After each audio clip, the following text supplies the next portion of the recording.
We're going to start with a clean blackboard in Wheeling, West Virginia. Hello there. Yeah, I better get with the program. We're not talking about any more accents. Yeah, I've been listening to your show for a long, long time, and I've never heard a conversation like this ever from anybody else. This is the first time, I think. There you go. What's anyway, about apparently I'm not supposed to mention the name brand of the vehicle, but it's a dual-wheel truck. Mm-hmm. What I had happen, not only once, this has happened twice. I was going down the road, and all of a sudden I hear a clang, bang, and the thing just hits the ground. The dual wheels fell off. What it's amounts to is there's 8 studs on each of the wheels. Yeah. Dual wheels on the back. Yeah. So this is like a medium-sized step van kind of thing. It's a 350, 1 ton. Yeah, it's not a step van. No, I understand what you're. But it's like a SWAT truck. You know what a SWAT truck looks like? I'm not sure what that means. No, it sounds like some trucks that I own. SWAT? Dual wheels in the back, delivery vehicles, about. It's a delivery. 14 feet long, 13 feet long, something like that. Plastic bodies. Plastic bodies? Well, fiberglass. I mean, as opposed to metal. No, this is metal. Okay, well, it doesn't matter really. No, that doesn't have anything to do with because the body itself is custom made somewhere. So go ahead. The duals came off anyway. Yeah, it's got 8 studs holding them on. Now, what I'm doing, going along, 6 of the studs crystallized. This is the first time. All right. Crystallized. Crystallized. That's what I was told, that they crystallized. I saw the thing sitting there. They were just broken off, just laying there right on the ground, and the wheels were just dangling. They were just hanging there. Just on one side. By the other 2? Hmm? By the other 2 that didn't go, you mean? Yeah, they were only being held on with 2 studs. I understand. 6 of them crystallized. They were laying on the ground, just broken off in pieces. Right. And this happened twice. I only got a couple. The next time it happened, 4 of them came off.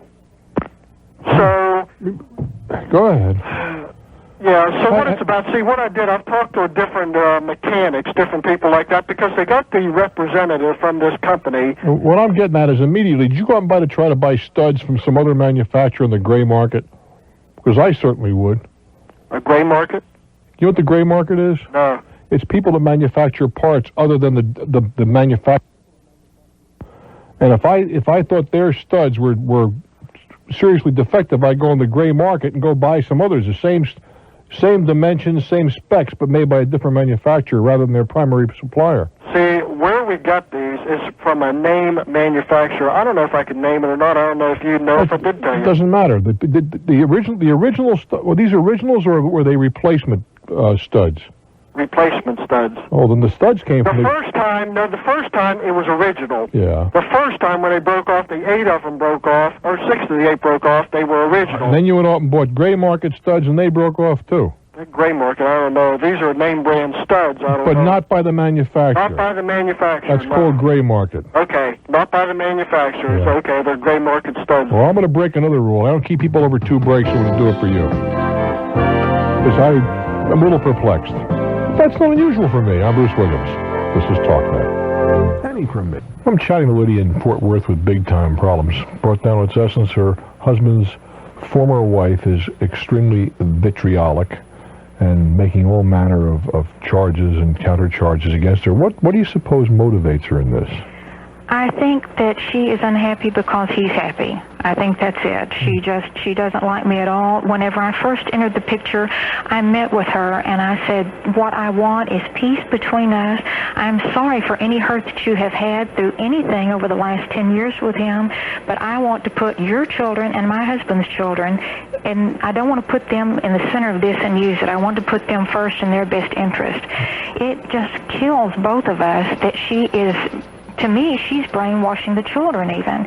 But you mentioned a couple of things that, unless you're talking, I mean, say corporal punishment's a nasty word. I mean, if corporal punishment is a crime, and spanking kids is a crime, I'm guilty because I spanked all 5 of them. I am too, and I believe in it. But I mean, I didn't beat him, but I sure spanked him.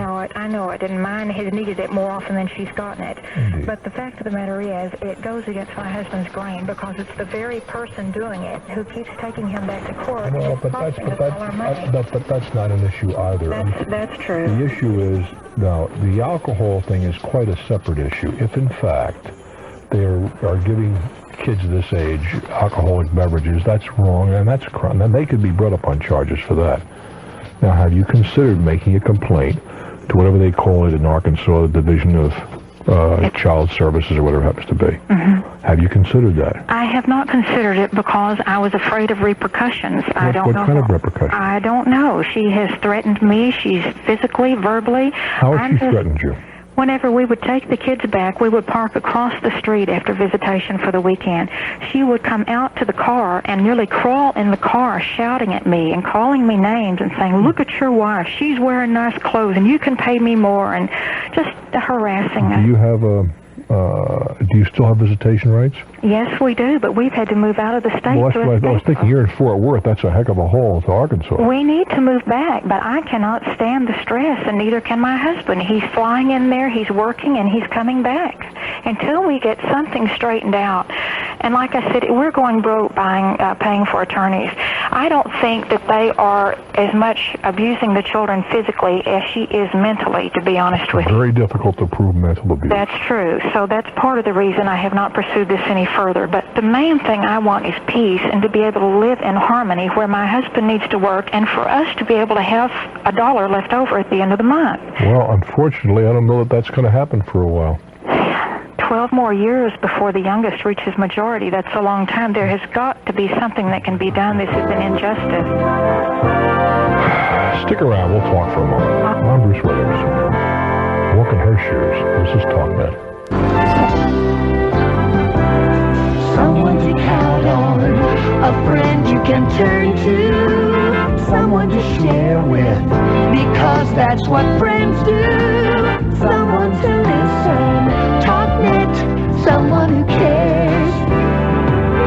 Well, hello there. Hey, I am really happy you popped in. I am indeed. I'm Bruce Williams. Welcome. Welcome to my world. Welcome to Talknet. Just a bunch of friends getting together, chatting. No major agendas, but hopefully entertainment and a little bit of information. I'm Bruce. This is Talknet. Our telephone number is 800-743-8000, 800-743-8000. Tomorrow, between noon and 6, you and I have a date. Yeah, we do indeed. We'll be talking to you about you, off the record, off microphone, laying them on tape for broadcast at a future date. Something happened to me today. I meant to bring to your attention, doesn't really matter which hour, whether it's deliberate, whether it's accidental, is really not an issue. I have my own point of view on this. Now, I've talked many times about these fraudulent, screwball telephone companies that sends you what looks like a bill, smells like a bill, acts like a bill for Yellow Pages, but you know it's not a bill. It says so on it. This is not a bill. But it will easily sneak through the accounts payable process in many places for telephone directories that nobody ever reads. These business directories, everybody's in business anybody who's ever in business has got these things. Now there's at least 2 of them floating around, where they say this is, they say on the thing, on the outside, advertising the Yellow Pages and all that sort of thing. When you get inside, if you read it carefully, it says that this is not a regular Yellow Pages, not affiliated with any telephone company, but what you really want to do is advertise in our platform. I mean, why in the world do you want to run a local store's ad in some place that's written in Des Moines? This is beyond my understanding. But the point is that we've talked about those, and in my opinion, they're just fraudulent. That's all there is to it. Nobody uses those directories. However, the regular Yellow Pages, that's a different matter. I mean, the salespeople there do their job. They actively solicit business. I have no quarrel with that, none whatever. In some business enterprises, the Yellow Pages is clearly one of the best possible advertising vehicles. As an example, the car rental business. You want to rent a car, where do you look? Go to the Yellow Pages, right? I have a hard time believing that the average bear who wants to get a manicure goes right to the Yellow Pages. I think that most women know where they may look up salons under the general title, but I don't think a big ad is going to do you a whole lot of good there. And to be perfect, maybe I could be desperately wrong in this regard, but I don't think very many people who need an appendectomy go to the Yellow Pages under physicians and say, looking for somebody who does appendix. Yeah, you want the doctor's names in a row so you can look up Dr. Golonsky or whatever, but that's where it should end. At least as far, I wouldn't buy an ad if I were a physician, but in any event, one of the things that they'll sell you, if they can't sell you anything else, is a bold listing or a listing under some other heading. And I completely, plead stupidity in this regard. That for 3 years, a business that I own, I have nothing to do with it, I just own the place, was running an ad in the most ridiculous place in the world. I mean, it just didn't belong there. A bold printed ad. Well, we finally picked up on that. Finally, after 3 years, when the lady called, we said, no, cancel all of our advertising. We want nothing except what we're entitled to in terms of our business phone, because it's clear, at least from our perspective, that this particular enterprise does not benefit from Yellow Page advertising. Comes the bill, $14 and some odd cents. Now, $14 a month isn't very much, but I'm the guy that will spend $10,000 if you try to screw me out of $14. Just look out. I mean, I just won't tolerate that. So I talked to the lady, and she said, well, I'll talk to my son. I said, I'm going to play it straight up front. I'm not going to pay you. Let's start with that. If you want to start with my attorney's telephone number, ordinarily I don't even get involved at this level of the business, but I know what happens here. One of two things happens. Either the lady who took the ad made a mistake, or she just checked it off knowing full well that at least half of these things will fall through the cracks. Personally, I think that's what happened, and I think that's what they do regularly. Salespeople. And I'm not going to tell you as a peddler I haven't done equally devious things, but the fact is, in my case, it slipped through the cracks for 3 years. 3 years. I called her, and she said, well, it's our policy, to bill you. And I said, well, let me explain something to you. It's my policy not to pay unless you can show me a signature someplace. And I know jolly well you haven't got my signature. Well, we don't ordinarily have anybody sign under $200. I said, well, that's your policy. And that's okay. But I ain't going to pay you. Not a nickel, not a dime, not a quarter, not a kopeck. But this is our policy. I said, well, you can take your policy, and I don't want to be impolite, but I can tell you what you can do with the policy. Now, furthermore, I said, I'm going to talk about this on the air tonight. And I explained who I was. Because I think this is the kind of thing that I owe you to warn you about this stuff. If you're a businessman or woman, check your bills. That $14 slipping through, well, 110, 140, 160. In my case, it cost $400 and some odd dollars for my stupidity. This thing slipping through the cracks for 3 years. Now, whether the gal who took the order deliberately did it or not, I don't know the answer. I can't accuse her of that. I don't know. But I do know that they don't have my signature, just as in stores that I have a piece of, until we got this electronic nonsense with the credit cards, you know how they slip it in, it does it all automatically. Before we got those, the number is not important. We had a certain number we never called to verify your card, because we found it cost us more time to verify than the few times we got stuck. It was easier to get stuck once every so many transactions than it was to go through this long megillah of calling in and getting authorization codes. Now, over a certain number, we did. Well, now it's all automatic and whatever. And I'm sure this organization has the same point of view. It cost them more time to send somebody out to get a signature on a $10 order than it's worth, up to a certain number. You order a full half page or something, yeah, they're going to get their signature. In any event, I told her, when I said to this young girl, look, you sound like a nice kid, but it's your name I'm going to mention. Now, if I were in your position, what I would do is I'd go find my boss, and I'd dump this squarely in the boss's lap. Takes you right off the hook. And she said, can I get back to you? I'm going to be here for about an hour. Boy, sure enough, 10 minutes later, the phone rings. Oh, no, she called back and says, I talked to my supervisor. We're going to give you 25% off. I said, no, you don't understand something. You've missed the point altogether. Don't offer me 99% off. Don't offer me 1 penny a month, because I'm not going to give you the penny. This is not a negotiable item. You're not getting a nickel, not a penny from me, because I didn't order this service. Then I went through the supervisor routine. About 10 minutes later, phone rings. This is Mrs. So-and-so from the Yellow Pages. And she said, well, first of all, you sound just like you do on the radio. So this lady listens to the program, apparently, at least at one time or other. And she said, as a courtesy, we're going to take this off your bill. I said, well, I appreciate that, but not as a courtesy. That's not why you're taking it off. It's because you're not entitled to it. There is a difference. Now, I'm not going to put you on the spot and ask you to admit that some of your people do what I've described, but I know they do. And you want me to tell you why I know? Because 30 years ago, for a short time, I was in the business, and I know what we did. So I know, and I can't believe things have changed. And even 30 is more than that. More than that. I was only a teenager when I got involved in that stuff. I know it went on. So all I'm telling you guys and gals who have utility bills like that, where there's an extra on there, check it to be certain that you're not paying for something you never ordered and doesn't do you any good. So it's coming off my bill anyway. Now, we're only talking about, I think, 60, 80 bucks or something like that. Not the $80. It's the principle involved. And if you think I wouldn't have spent $10,000 to prevent that 80 bucks, you're very much mistaken. I think sometimes you just got to get your back up. I'm Bruce Williams. This is Talknet. Next time. Someone to count on, a friend you can turn to, someone to share with, because that's what friends do. Someone to listen, Talknet, someone who cares. Well, hello there. How are you? Hey, I am delighted you dropped in. I'm Bruce Williams. Welcome, my friends. Welcome to my world. Yes, welcome to Talknet. Welcome to WPSO Newport Richie. We're in Florida. We're glad to have you with us. I'm Bruce Williams.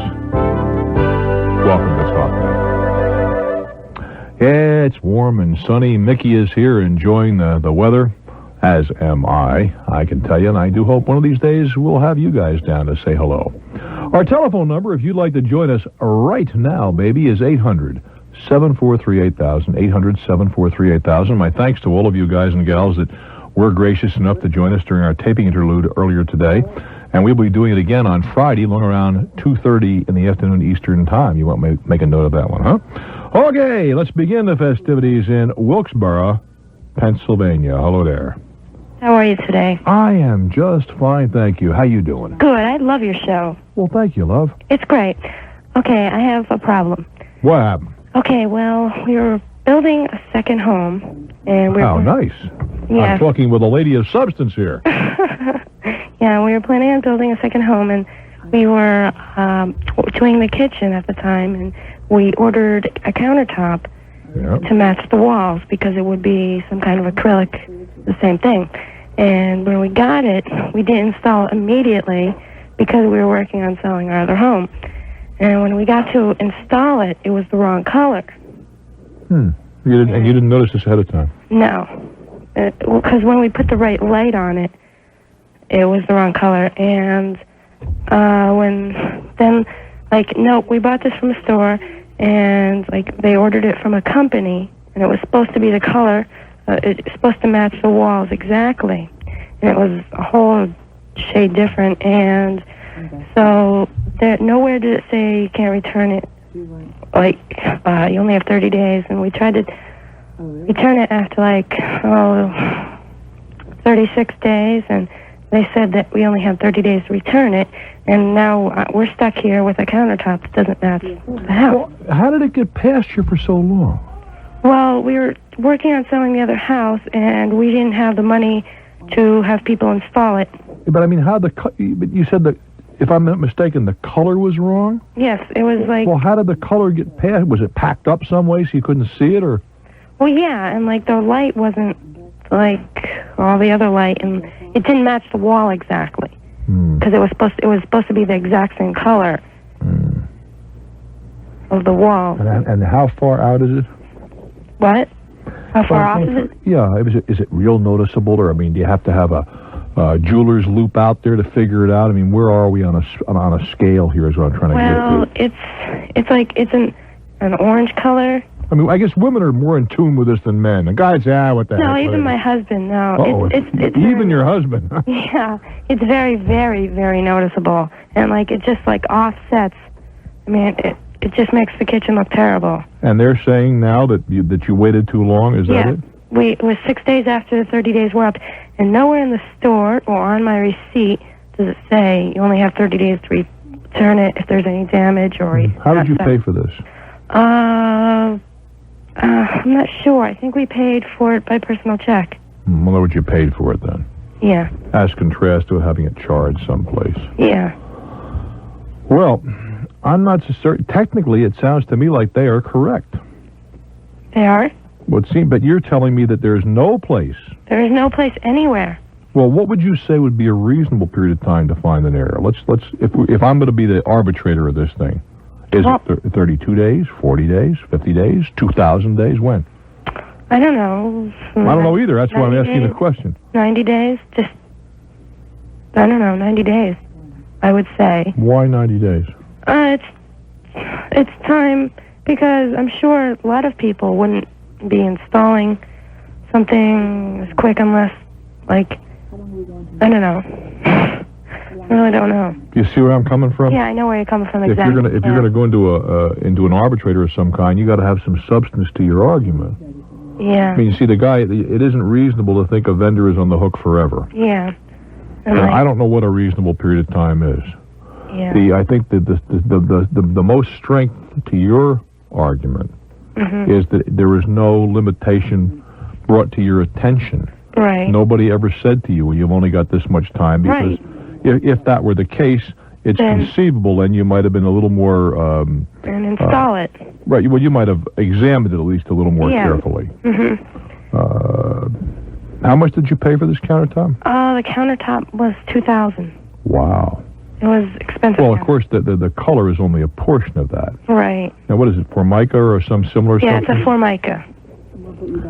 What would it cost to change that Formica top to a color, to the appropriate color? What do you mean? To... Look, well, the accounter's in place, right? Right. All right. Now, somebody could skinny off the existing Formica and put on the right color Formica. It could be done, I know that. Yeah. What would that cost? I'm not really sure. I never thought about that. Well, you see, until you know that, we don't know what your damages are. It wasn't $2,000 because you did get the countertops. Right. So don't you think it would be wise to find out what it would cost? Yeah, that's a good idea. And then you go down and talk to them and say, look, this is what it's going to cost to put it right. Yeah. The chances are you guys could do it for less than they could. Than I can get it done for. But I'm going to have it done, and I'm going to look to you for recovery. And then that means you're going to have to sue them. Right. But I would, first of all, find out, and you can call, I'm sure there's a dozen contractors in Wilkes-Barre that'd be very happy to come out and give you a price. Yeah, there's lots of them. On what it would cost to have this Formica changed. To the right color. To the appropriate color. Right. And then you go to them and say, look, here's my situation. They want, pick a number, $1,000 to put new Formica on. Do you want to do it, or you want them to do it? And if they do it, then I'm going to look to you for recovery. Now, you may be unsuccessful. You realize that. Yeah, I know. But see, until such time as we can establish what the dollar hit is, how do we talk? Yeah. I think that's a good idea for me to go to somebody and just see what they, how much they would charge for that to be done. That's the first step. Right. I do wish you well, dear. Thank you so much, Bruce. Okay, baby, I'm Bruce Williams. This is Talknet. Here, not such a long time ago, a young fellow called. He was uptight, also not too happy. He had sent a diamond by registered mail, and lo and behold, when the letter got where the package, whatever it was, got where it was going, the diamond was among the missing. As a consequence, he was a little bent out of shape. He had it insured for something in the order of $10,000, and the fine of the government only offered him $5,200. He was not a happy camper. We had one of our experts call. We were talking about how diamonds are graded and all that sort of good stuff. And he said, this is not real unreasonable, because I could provide him with that same, and of course he had the stone described by the Gemological Institute of America. So that, and there's a little plus and minus in that, but by balance it tells you what you had. In any event, we put the two of them together, and we have our gemologist on the line. Hello there. Hi there. How you doing? I am well, thank you, and I do have your letter faxed in front of me, but why don't you just give us a quick recap? Well, as you were explaining a minute ago, this gentleman received less than half of what he'd appraised the stone for from the post office and was quite irate. And I was able to find him a stone, and it's a little different from what he had originally. He had a modern round brilliant, but he wanted an old European cut, so I found him a carat and 45 points, almost a carat and a half, old European cut diamond.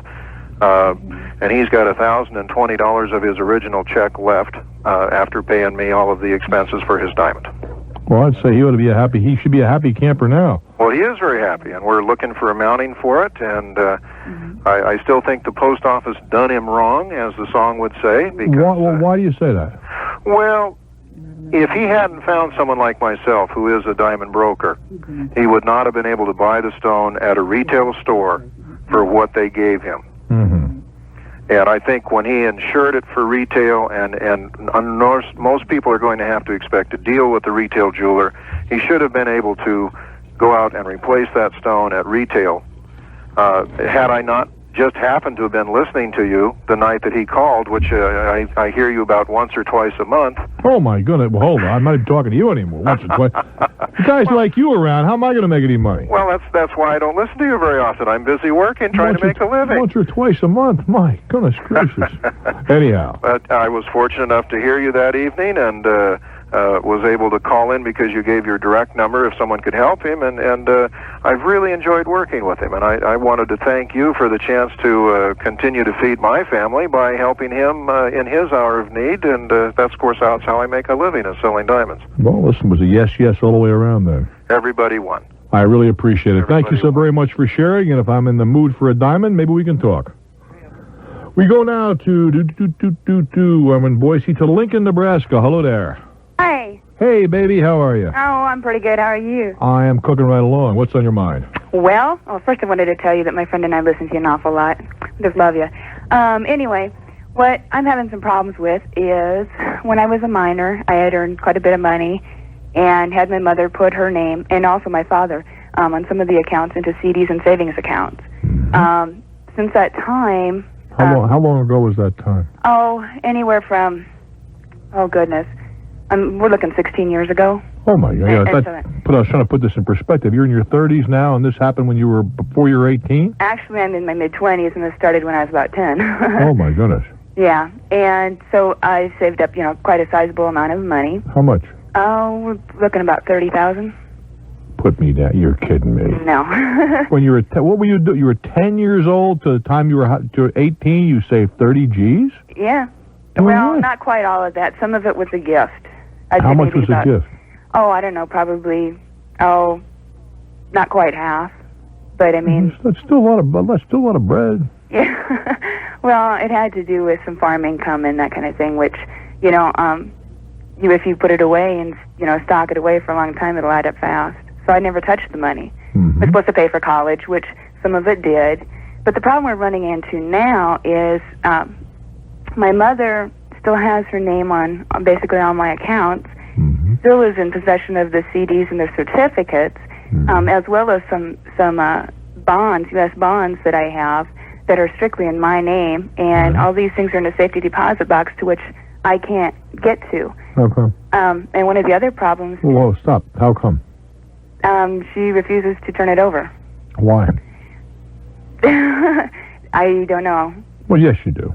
Well, basically, she seems to think that money is to be saved and you should never touch it, except for the fact that my name is primary and I have to pay taxes on all this money. But the fact is it's your money no matter how you slice it. I want you to hold on for a minute while we catch up on our little monetary things. We'll talk about it. I can help you solve one of the problems easily. The other, I'm not so sure. I'm Bruce Williams.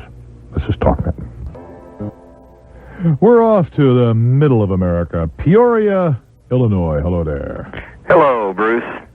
I've got myself a terrible problem here. A terrible problem. Oh, yeah. Well, I'm going to sit back and put my terrible hat on. What's on your mind? Well, I'm going to Florida this weekend for a week. You poor fellow. And I know how you enjoy Disney World. Matter of fact, I'm going to be over there next week.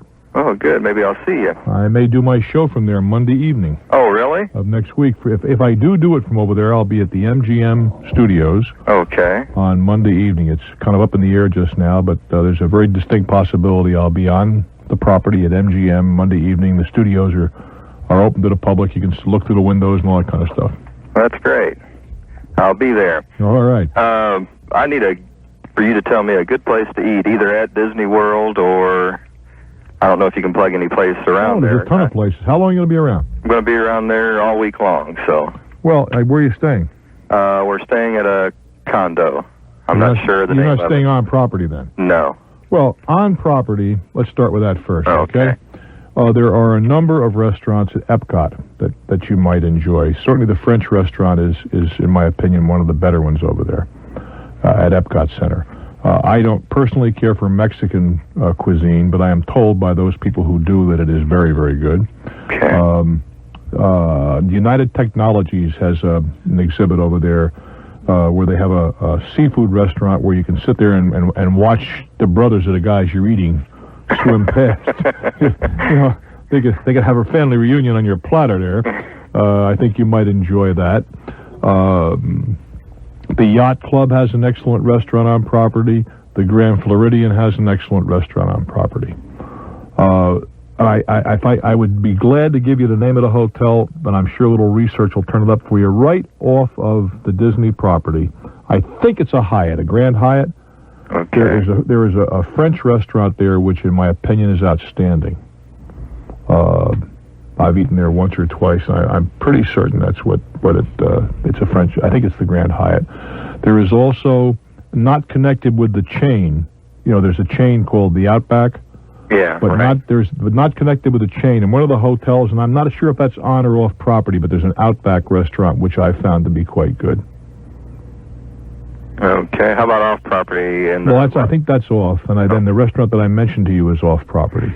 What about as far as seafood? Have you off property any good seafood restaurants? They exist. I don't know any offhand. I'm sorry, I can't help you there. I rarely get the opportunity to go into Orlando when I'm there. I get over, I do what I'm going to do, and I leave. And more often than not, it's just more convenient for me to eat on property. Well, I'll tell you another place you might enjoy at Disney World. And it's not fancy. Okay. And the name escapes me, but you'll find it. It's supposed to be an old-fashioned diner at the MGM Studios.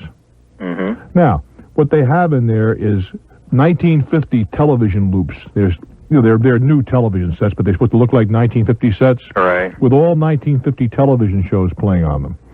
And when you go in there, the waiter or waitress is really your mother or father. They inspect your fingernails and be sure and clean your plate and that kind of stuff. That's kind of a fun place. It's very, very simple. A good place to take kids. Pot roast and that kind of stuff. Yeah, it's kind of a fun place to eat. That's right. Okay. That's the best I can do for you. Well, I appreciate your help. Good to talk to you, and I hope I'll see you Monday night. On Monday night, if I'm over there, I will be at MGM at 7 o'clock Eastern Time. Take good care. It is up in the air for reasons that I really prefer not to share with you now. And I may not share with you the reason I'm over there on Monday, except that I'll be there. We shall have to see about that. That will depend upon a number of variables. Nothing very mysterious. It's just not something I'm not 100% sure I want to share with you. Where are we going from here? Make some money? Okay. I'm Bruce Williams. This is Talknet.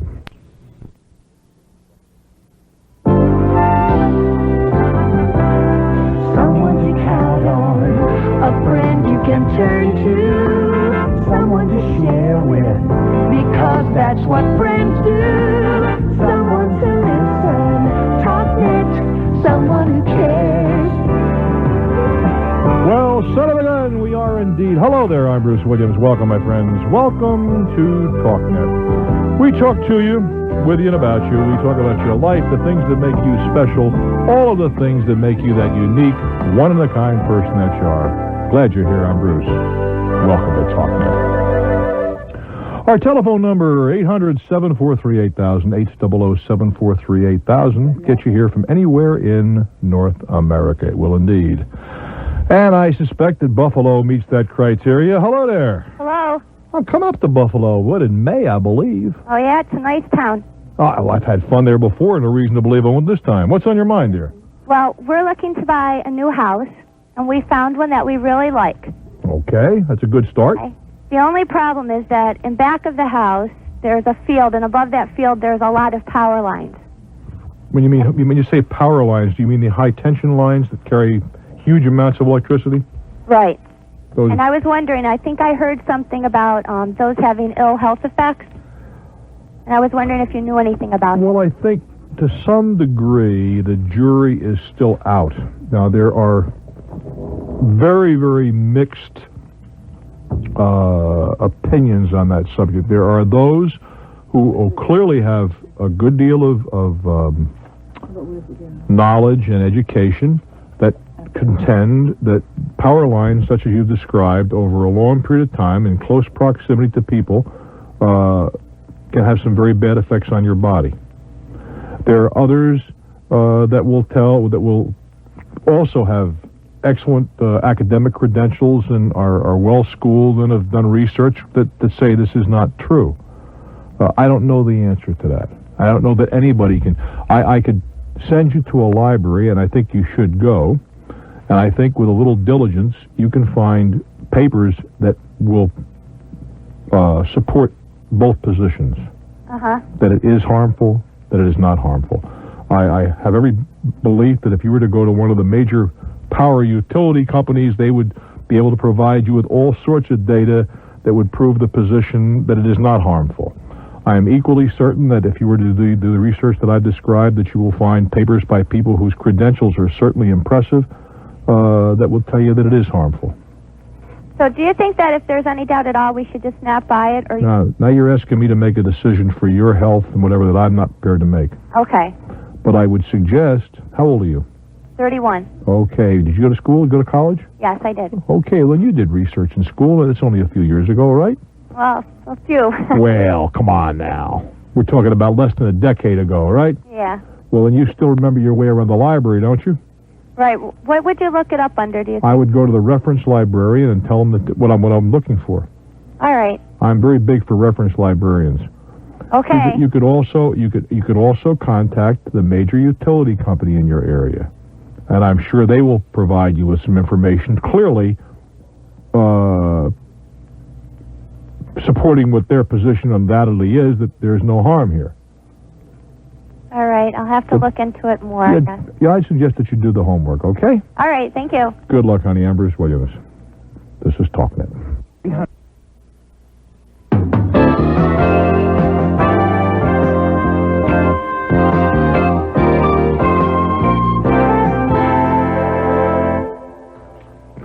Let's go to Lebanon, Indiana. Hello there. Hi, how are you? I am just fine, thank you. I got a little problem. Want to talk to you about gemstones. Have you had any experience in the gemstone business? No, sir. Investment gemstones? Well, no. I would be very reluctant to invest in gemstones. Well, I have a few dollars invested over the years, and it seems like that your portfolio gets circulated to everybody in the business, and they're always calling and wanting to sell you. And I want to sell and get out of them because I'm at the age where I could put that money that would give me some income. Well, the problem is, did you buy right or did you buy from a hustler? Well, I don't know, you know. That's a good question. Well, then let me ask a couple questions and see if we can come to a conclusion which maybe you're not going to like. How did you happen to decide you were going to invest in gemstones? How did I happen to decide? Yeah, how did you make the decision? How did you come in contact with the people that sold you these things? Telephone calls. You probably got about 10% on a dollar. Well, the thing is that now they're telling you how much they're worth and that they will sell them for you. But every time they come back and say, well, now if you buy one more stone and put in with this package, then the package will be worth so much more money. Well, you're being hustled. Yeah, that's what I think. Doesn't take a genius to figure that out. Have you taken them down to a local jeweler and have them take a look at them? No, I haven't. Well, before you do, you a drinking man? No. Well, you may be before the day's over. No, I've had them long enough that doesn't bother me. I just would like to get what I can out of them. Well, you may get almost nothing out of them, is the point I'm trying to make. Well, that may be true. Take them down to a jeweler and see what they have to say. See, they're in sealed, packages and... Yeah, little glassine envelopes and so forth. Yeah. I understand. Yeah. But the guys that hustle these things on telephones is what you're talking about. By and large, are selling you $100 items for $1,000 or more. Yeah. So they're all... I didn't say all. Category. The majority are in that category. Now, to persuade yourself of that, take them down to a local jeweler and say, can you give me some idea what these things are worth? How much money did you invest altogether? Oh, I expect over the time 15 or so. Oh, boy. But, it's not going to break me, but I'd like to have my money, Well, you're not going to see... I would be incredibly amazed. And it's just incredulous if you see 20% of 15,000.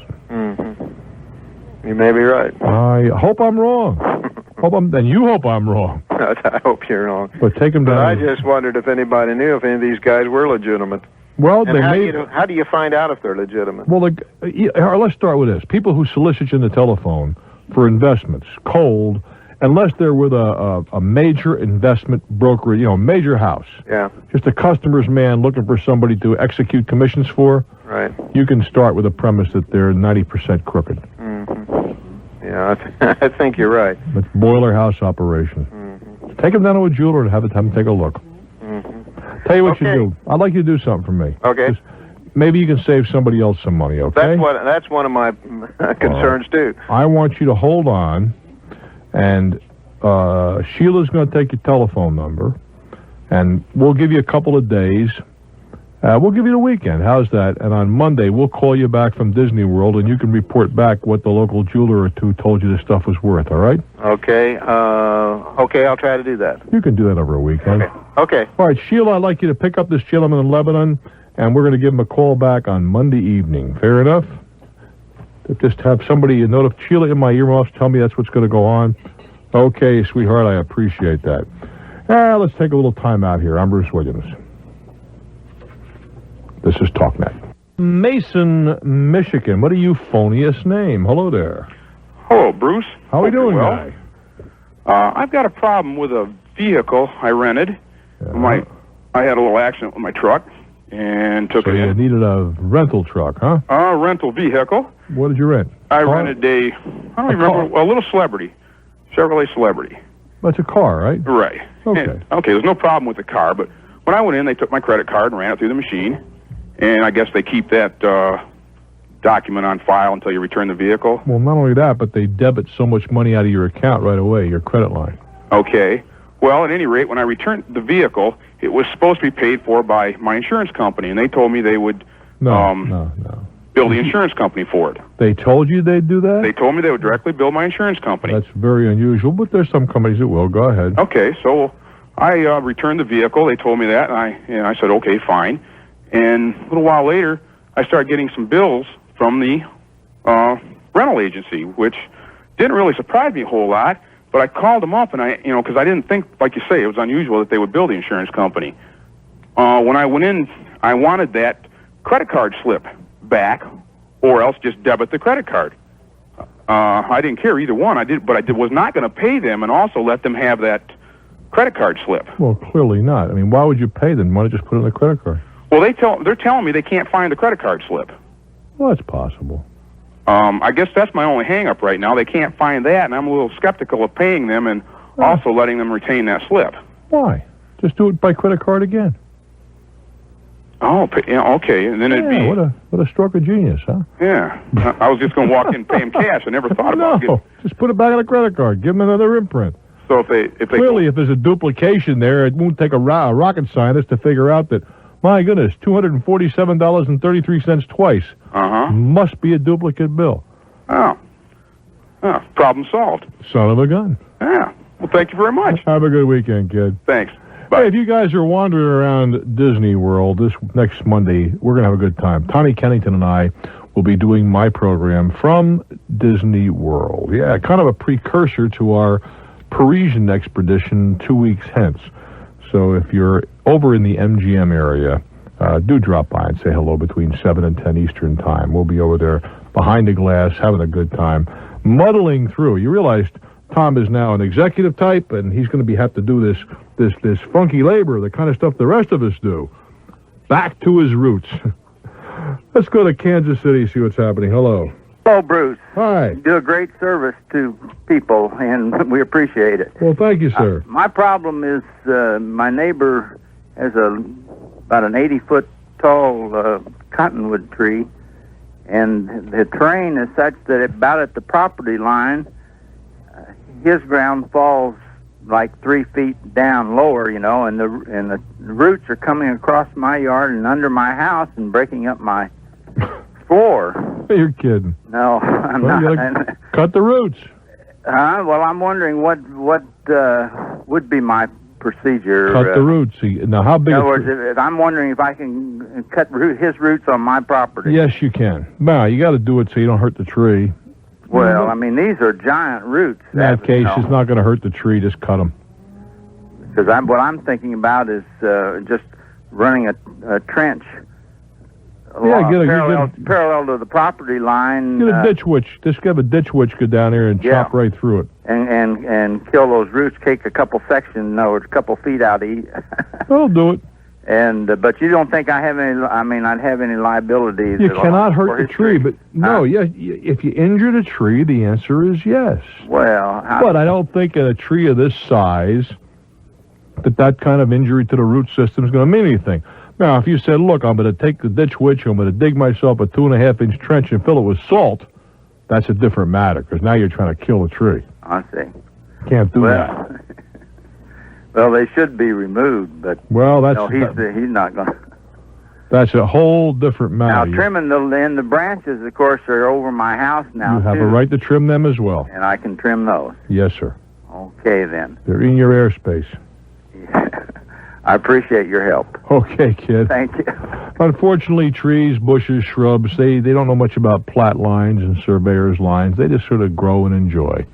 I'm Bruce Williams. I'm so pleased and proud you're here. This is Talknet. Hi there. Here, not such a long time ago, a young fellow called. He was uptight, also not too happy. He had sent a diamond by registered mail, and lo and behold, when the letter got where the package, whatever it was, got where it was going, the diamond was among the missing. As a consequence, he was a little bent out of shape. He had it insured for something in the order of $10,000, and the fine of the government only offered him $5,200. He was not a happy camper. We had one of our experts call. We were talking about how diamonds are graded and all that sort of good stuff. And he said, this is not real unreasonable, because I could provide him with that same, and of course he had the stone described by the Gemological Institute of America. So that, and there's a little plus and minus in that, but by balance, it tells you what you had. In any event, we put the two of them together, and we have our gemologist on the line. Hello there. Hi there. How you doing? I am well, thank you, and I do have your letter faxed in front of me, but why don't you just give us a quick recap? Well, as you were explaining a minute ago, this gentleman received less than half of what he'd appraised the stone for from the post office and was quite irate. And I was... Talknet, 1-800-743-8000. I'm chatting with a young lady in Lincoln, Nebraska. She inherited some money, and she also saved and scraped for some money. Her mother put part of it into CDs, part of it into, you said government bonds. I assume that you mean like Series E or Double E bonds? Yeah, the money from the bonds actually was things that I'd won. Without regard to that, there's money in Double E bonds in your name alone. There's also money in CDs, right? Right. We can double cross your mother in the Double E's easily. Okay. You can just report those as lost. And any commercial bank will tell you through the process, and they'll reissue them to you at no cost very quickly, and you can cash them in, and Mama Bear is out of that one.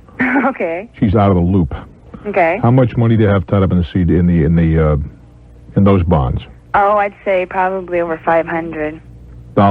Yeah. What about the other 15 or 20,000 or whatever's kicking around here? Oh, those are all in the CDs and the savings accounts is what the other. Well, there's not much we can do about those unless you want to go to court. Well, the thing that really bugs me, I guess, about the whole thing is that the accounts that were in my father's name and my name, she's accessed. How does she do that? The bank's allowed her to do it. Well, the bank acted improperly. You go to the bank, and how much of that?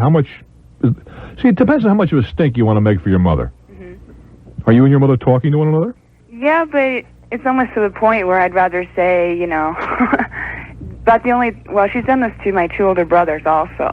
And they've basically had to say, look, either you turn it over or you never speak to us again, And what happened? She's turned a little bit over. I mean, I think I can understand if you, what's your first name? Chris.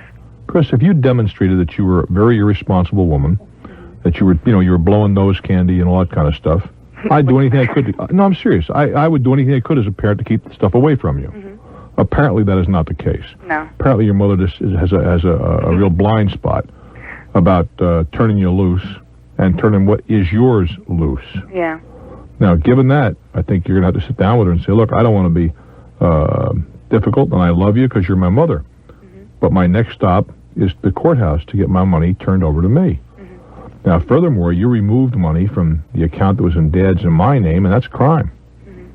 Well, see, I talked to a lawyer, actually, just to see what he would say about that, and the banking commission here in the state, and they basically said that the banks could allow her to do that because my father's living and she could be acting as an agent of my father. Not without something to your father's written permission. That's not true. Okay. That's what I thought it was. But your father could very easily cover his wife, and he probably would, by issuing... No.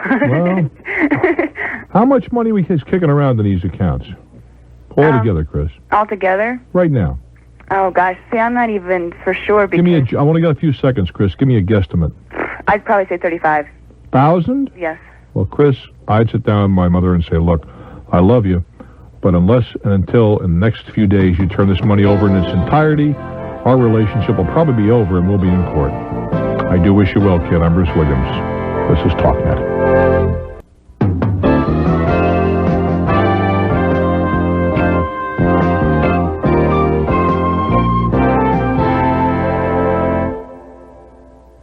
We're off to the middle of America. Peoria, Illinois. Hello there. Hello, Bruce. I've got myself a terrible problem here. A terrible problem. Oh, yeah. Well, I'm going to sit back and put my terrible hat on. What's on your mind? Well, I'm going to Florida this weekend. Oh, you for poor, a week. You poor fellow. And I know how you enjoy Disney World. Matter of fact, I'm going to be over there next week. Oh, good. Maybe I'll see you. I may do my show from there Monday evening. Oh, really? Of next week. If I do it from over there, I'll be at the MGM studios. Okay. On Monday evening. It's kind of up in the air just now, but there's a very distinct possibility I'll be on the property at MGM Monday evening. The studios are open to the public. You can look through the windows and all that kind of stuff. That's great. I'll be there. All right. I need for you to tell me a good place to eat, either at Disney World or... I don't know if you can plug any place around there. There's a ton of places. How long are you going to be around? I'm going to be around there all week long, so... Well, where are you staying? We're staying at a condo. I'm not sure the name of it. You're not staying on property, then? No. Well, on property, let's start with that first, okay?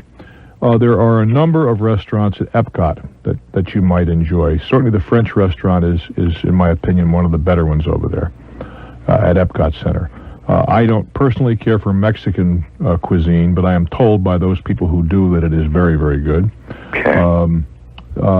United Technologies has an exhibit over there where they have a seafood restaurant where you can sit there and watch the brothers of the guys you're eating swim past. They could have a family reunion on your platter there. I think you might enjoy that. The Yacht Club has an excellent restaurant on property. The Grand Floridian has an excellent restaurant on property. I would be glad to give you the name of the hotel, but I'm sure a little research will turn it up for you right off of the Disney property. I think it's a Hyatt, a Grand Hyatt. Okay. There is a French restaurant there, which in my opinion is outstanding. I've eaten there once or twice, and I'm pretty certain that's what it's a French. I think it's the Grand Hyatt. There is also, not connected with the chain. There's a chain called the Outback. Yeah, but not connected with the chain. And one of the hotels, and I'm not sure if that's on or off property, but there's an Outback restaurant which I found to be quite good. Okay, how about off property? I think that's off, and then the restaurant that I mentioned to you is off property. What about as far as seafood? Have you off property any good seafood restaurants? They exist. I don't know any offhand. I'm sorry, I can't help you there. I rarely get the opportunity to go into Orlando when I'm there. I get over, I do what I'm going to do, and I leave. And more often than not, it's just more convenient for me to eat on property. Well, I'll tell you another place you might enjoy at Disney World. It's not fancy.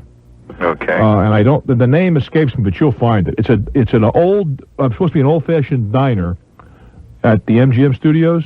Mm-hmm. Now, what they have in there is 1950 television loops. They're new television sets, but they're supposed to look like 1950 sets. Right. With all 1950 television shows playing on them. And when you go in there, the waiter or waitress is really your mother or father. They inspect your fingernails and be sure and clean your plate and that kind of stuff. That's kind of a fun place. It's very, very simple. A good place to take kids. Pot roast and that kind of stuff. Yeah, it's kind of a fun place to eat. That's right. Okay.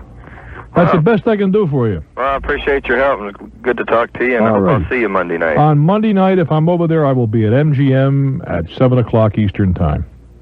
Take good care. It is up in the air for reasons that I really prefer not to share with you now. And I may not share with you the reason I'm over there on Monday, except that I'll be there. We shall have to see about that. That will depend upon a number of variables. Nothing very mysterious. It's just not something I'm not 100% sure I want to share with you. Where are we going from here? Make some money? Okay. I'm Bruce Williams. This is Talknet. Let's go to Portland, Oregon. Hello there. Welcome to my world. Hi, Bruce. It's truly a pleasure. Well, thank you so very much. I'm glad to have you with me, baby. What's on your mind? I have a problem which I believe is a good problem to have, but nonetheless it's still a problem. All right. I have a business here in Portland. We supply products to craft stores, hobby stores, florists, dried flowers. Dried moss product is our main product. Dried what? Dried moss. Oh, yeah. You're talking about, there's a name for that. Spanish moss. Well, there's another. Use it for dish gardens and that kind of, and for artificial arrangements and that sort of stuff. Correct. There's another name. What is it? The sphagnum moss. That's it. I see the bills when it comes into our places. That's all. I have nothing to do with it except I pay a few bills from time to time. Right. Well, my problem is my partner and myself. We opened up a business 3 months ago, supplying this to the craft stores and the florists. Mm-hmm. And we found ourselves in a position where we just cannot meet the demand for the product as far as production. How do you produce the product? We dry and package the product. We have the rest of it. We ship it in. We have our own people picking. Where do you get it picked, and where does it come from? The Spanish comes from Florida. Uh-huh. We ship it all the way to the West Coast. I'll be darned. And then dry it there? And dry it here. You dry it artificially or naturally? Artificially. Mm-hmm. We use heat.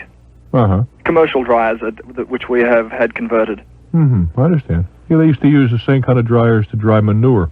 Right. Our problem is, as I said, we're 3 months old. We are currently supplying 30 stores, and our product is fantastic. Everybody who looks at our product buys our product. Mm-hmm.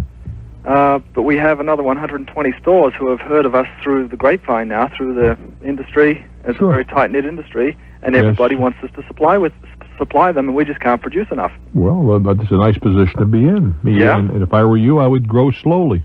Okay. And let that 120 stores take them 5 stores at a time or 10 at a time. Unfortunately, they're two separate chains. One is... If they want it badly enough from you, they will allow you to supply them gradually. Okay. And if you allow them, if you're talking about 120 stores in 2 units, right? Correct. I would not expand a business to take that in a million years. Okay. I'll tell you why. Because you're working for them all of a sudden. You'll be a captive. Uh-huh. Now, I have no quarrel with you growing. Don't misunderstand me. But I was in a similar situation, and in a similar business, too, in the flower business, where one of the biggest food chains in the country came to us and asked us to supply them flowers. And it was like, as I recall, they were going to give me 1,600 stores in one shot. Uh-huh. I said, first of all, and that might not be the number. It might have been more now that I think of it. It doesn't really matter. It's academic. I said, I'm flattered. But no way. The guy said, well, why not? I said, first of all, I couldn't finance a deal like this. Right. And second, I said, what happens when you leave? He said, I'm not going anywhere. I said, well, were we here 2 weeks ago? What happens when you leave? You guys own me, body and soul. Uh-huh. I don't want to have 1 or 2 customers and be my target. I had a guy call the other night, and I think he was a consultant of some kind, but his big problem was that most of his business came from one company. They went belly up and goodbye. That was the end of his business. Right. I'd rather grow like you're growing. You got 30 stores you're supplying right now, independently owned, right? Correct. Nobody can take all 30 at one shot. They can take them one at a time. Absolutely. And depend on it, if you do this and it's making money, you're going to have a competitor. Well, we do have competitors, but our price is better, and our quality is the well, but that's not always going to be true either. Right.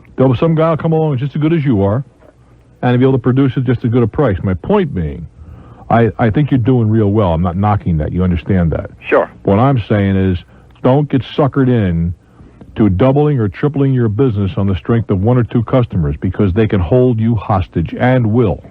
Right. So the crux of the question I was calling for in the first instance was, should we look at venture capital? You're saying absolutely not. Oh, no. Okay. Again, now you want to go out and be held hostage by two people. No, I see what you're saying. One of the most difficult things to, emotions, if you will, to overcome is to say no to business. Absolutely. I understand that. Okay? I am currently involved in a venture which, thanks be to God, is very successful. And we are expanding it. But we are expanding it with all deliberate haste. We are not just willy-nilly double, which conceivably could be done.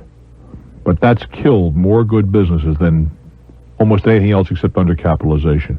Okay. Now, you want to look around and look for a few examples of that. Just take a look at what happened in the 80s.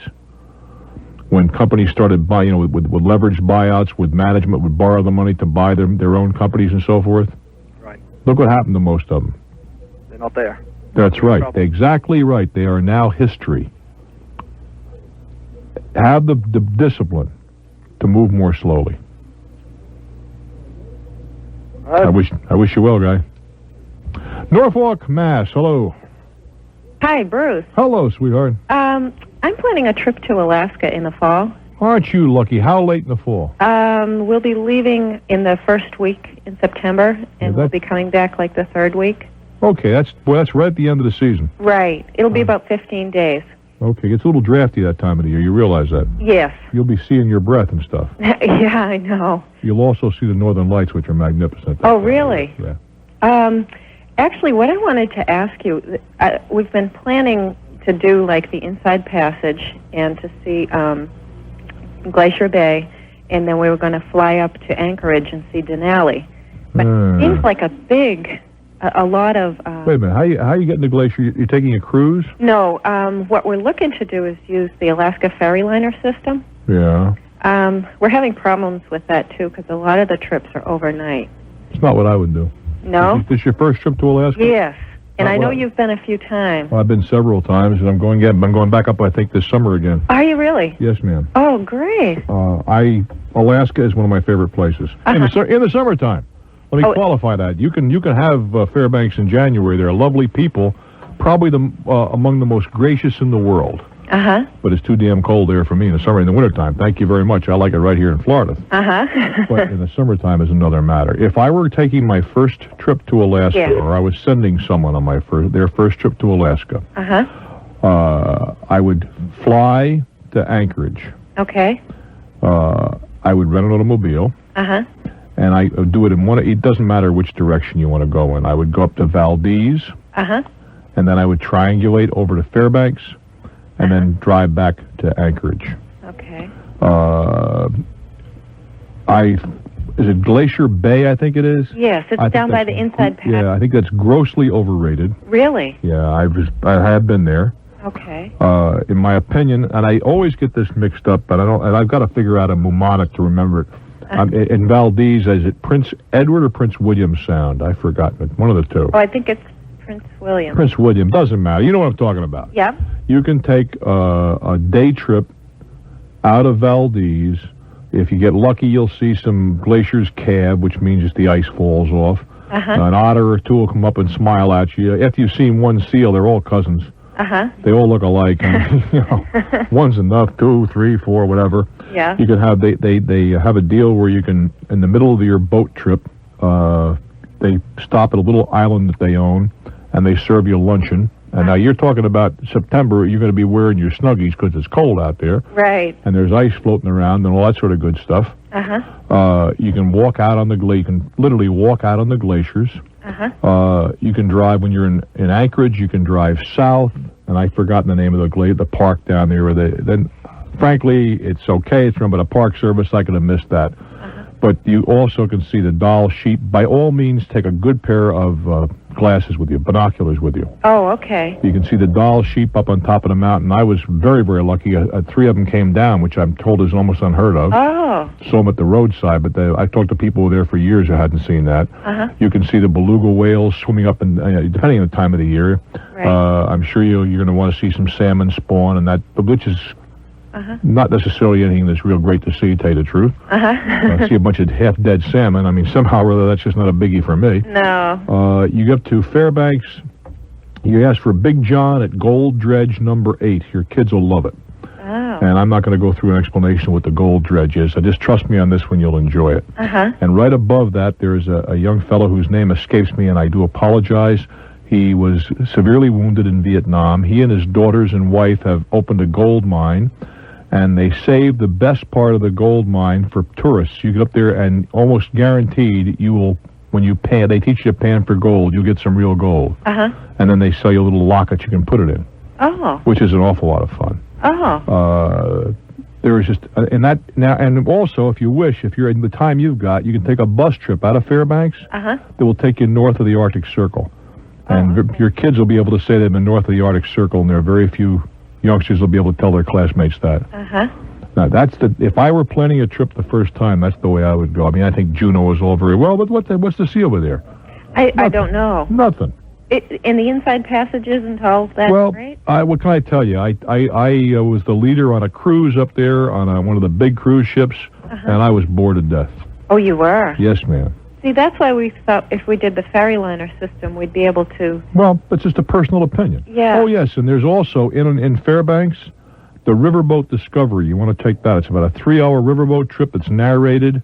The same family has been conducting it for almost 100 years.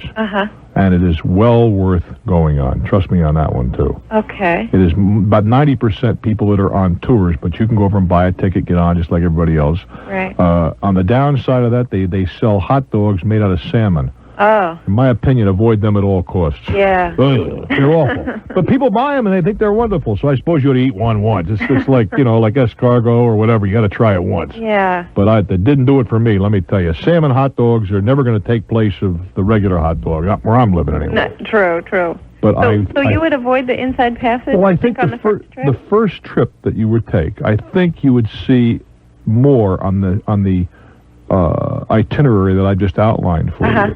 You'll see the glaciers. You'll see a good deal of wildlife. Right. If you have the funds, you can rent a helicopter up in Fairbanks, and almost always they'll run down some of the larger animals for you. It's not uncommon to see fox and that sort of thing. Right.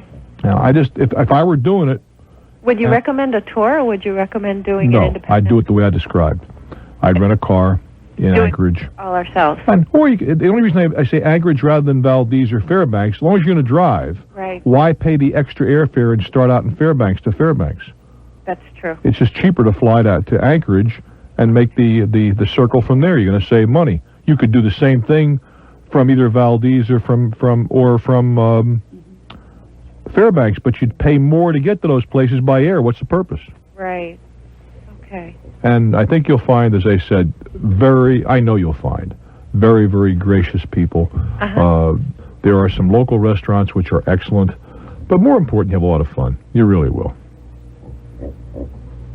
Now, you want to go for the ferry boat ride? That's okay, too. It wouldn't be, it's not the way I would do it the first time, maybe a second time.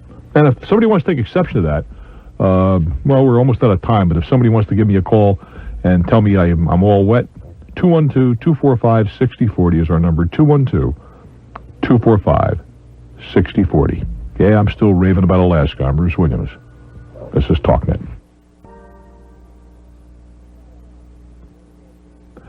We got a comment from one of our friends at KFAR Country, Fairbanks, Alaska. Hello there. Hi, Bruce. Hi. Hey, what I was going to tell you was that you can combine a ferry boat ride with the trip you've described. What you do, instead of driving the highway from Anchorage to Valdez, you drive down the Turnagain Arm, and it is the Prince William Sound. Drive down the Turnagain Arm to Portage, Alaska, where there's a glacier you can look at. Yeah, I know it. You can drive your car onto the train and go through a long tunnel to a place called Whittier. Right. And Whittier, you can drive on the Alaska ferry system, one of the ferry boats, and you can take about a 7-hour ferry boat trip to Valdez and get off there. And take your car with you. Yeah, that's right. Great idea. You drive right onto the train and stay in the car while the train takes you to Whittier. Uh-huh. And then drive off the train at Whittier and onto the ferry boat and take the ferry boat, and you get to see a lot of glaciers, some really spectacular country on your way to Valdez, and then you can drive on to Fairbanks and then back to Anchorage, and they can hit Denali Park on the way from Fairbanks to Anchorage. Bro, what is there's a really great restaurant about 17 miles outside of Fairbanks. On the left-hand side of the road, there's a little lake next to it, and only locals go out there. Oh, you're talking about Two Rivers. Is that the place? Yeah, Two Rivers. It's on the Chena Hot Springs Road. Yeah, the food is excellent, and then it's almost only locals out there, right? Well, that's all I ever saw. Yeah, you can't make reservations. You have to go wait, and they do have excellent food. Yeah, that's the place.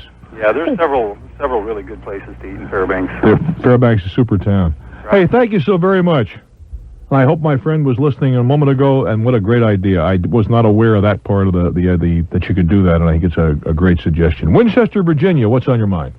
Hi, Bruce. Hi. Thanks for taking my call. You're very welcome. What's up? Well, I've got a slight problem here, maybe not slight. I live in a new development, and we have come to find out that the county here has planned what they call a major connector road to come through the development. In fact, it's going to come right in front of my house. In other words, you're on they in the master plan, that was the way it was designed. You just didn't bother to find that out before you. Well, no, the master plan did not have the road in this location. It had it, quote unquote, somewhere in this vicinity. And you just won the lottery, huh? Right, but it wasn't on the plat as being this road. I think what we found out was that after the road was planned, the developer okayed it and said, well, you can put the road here. Okay.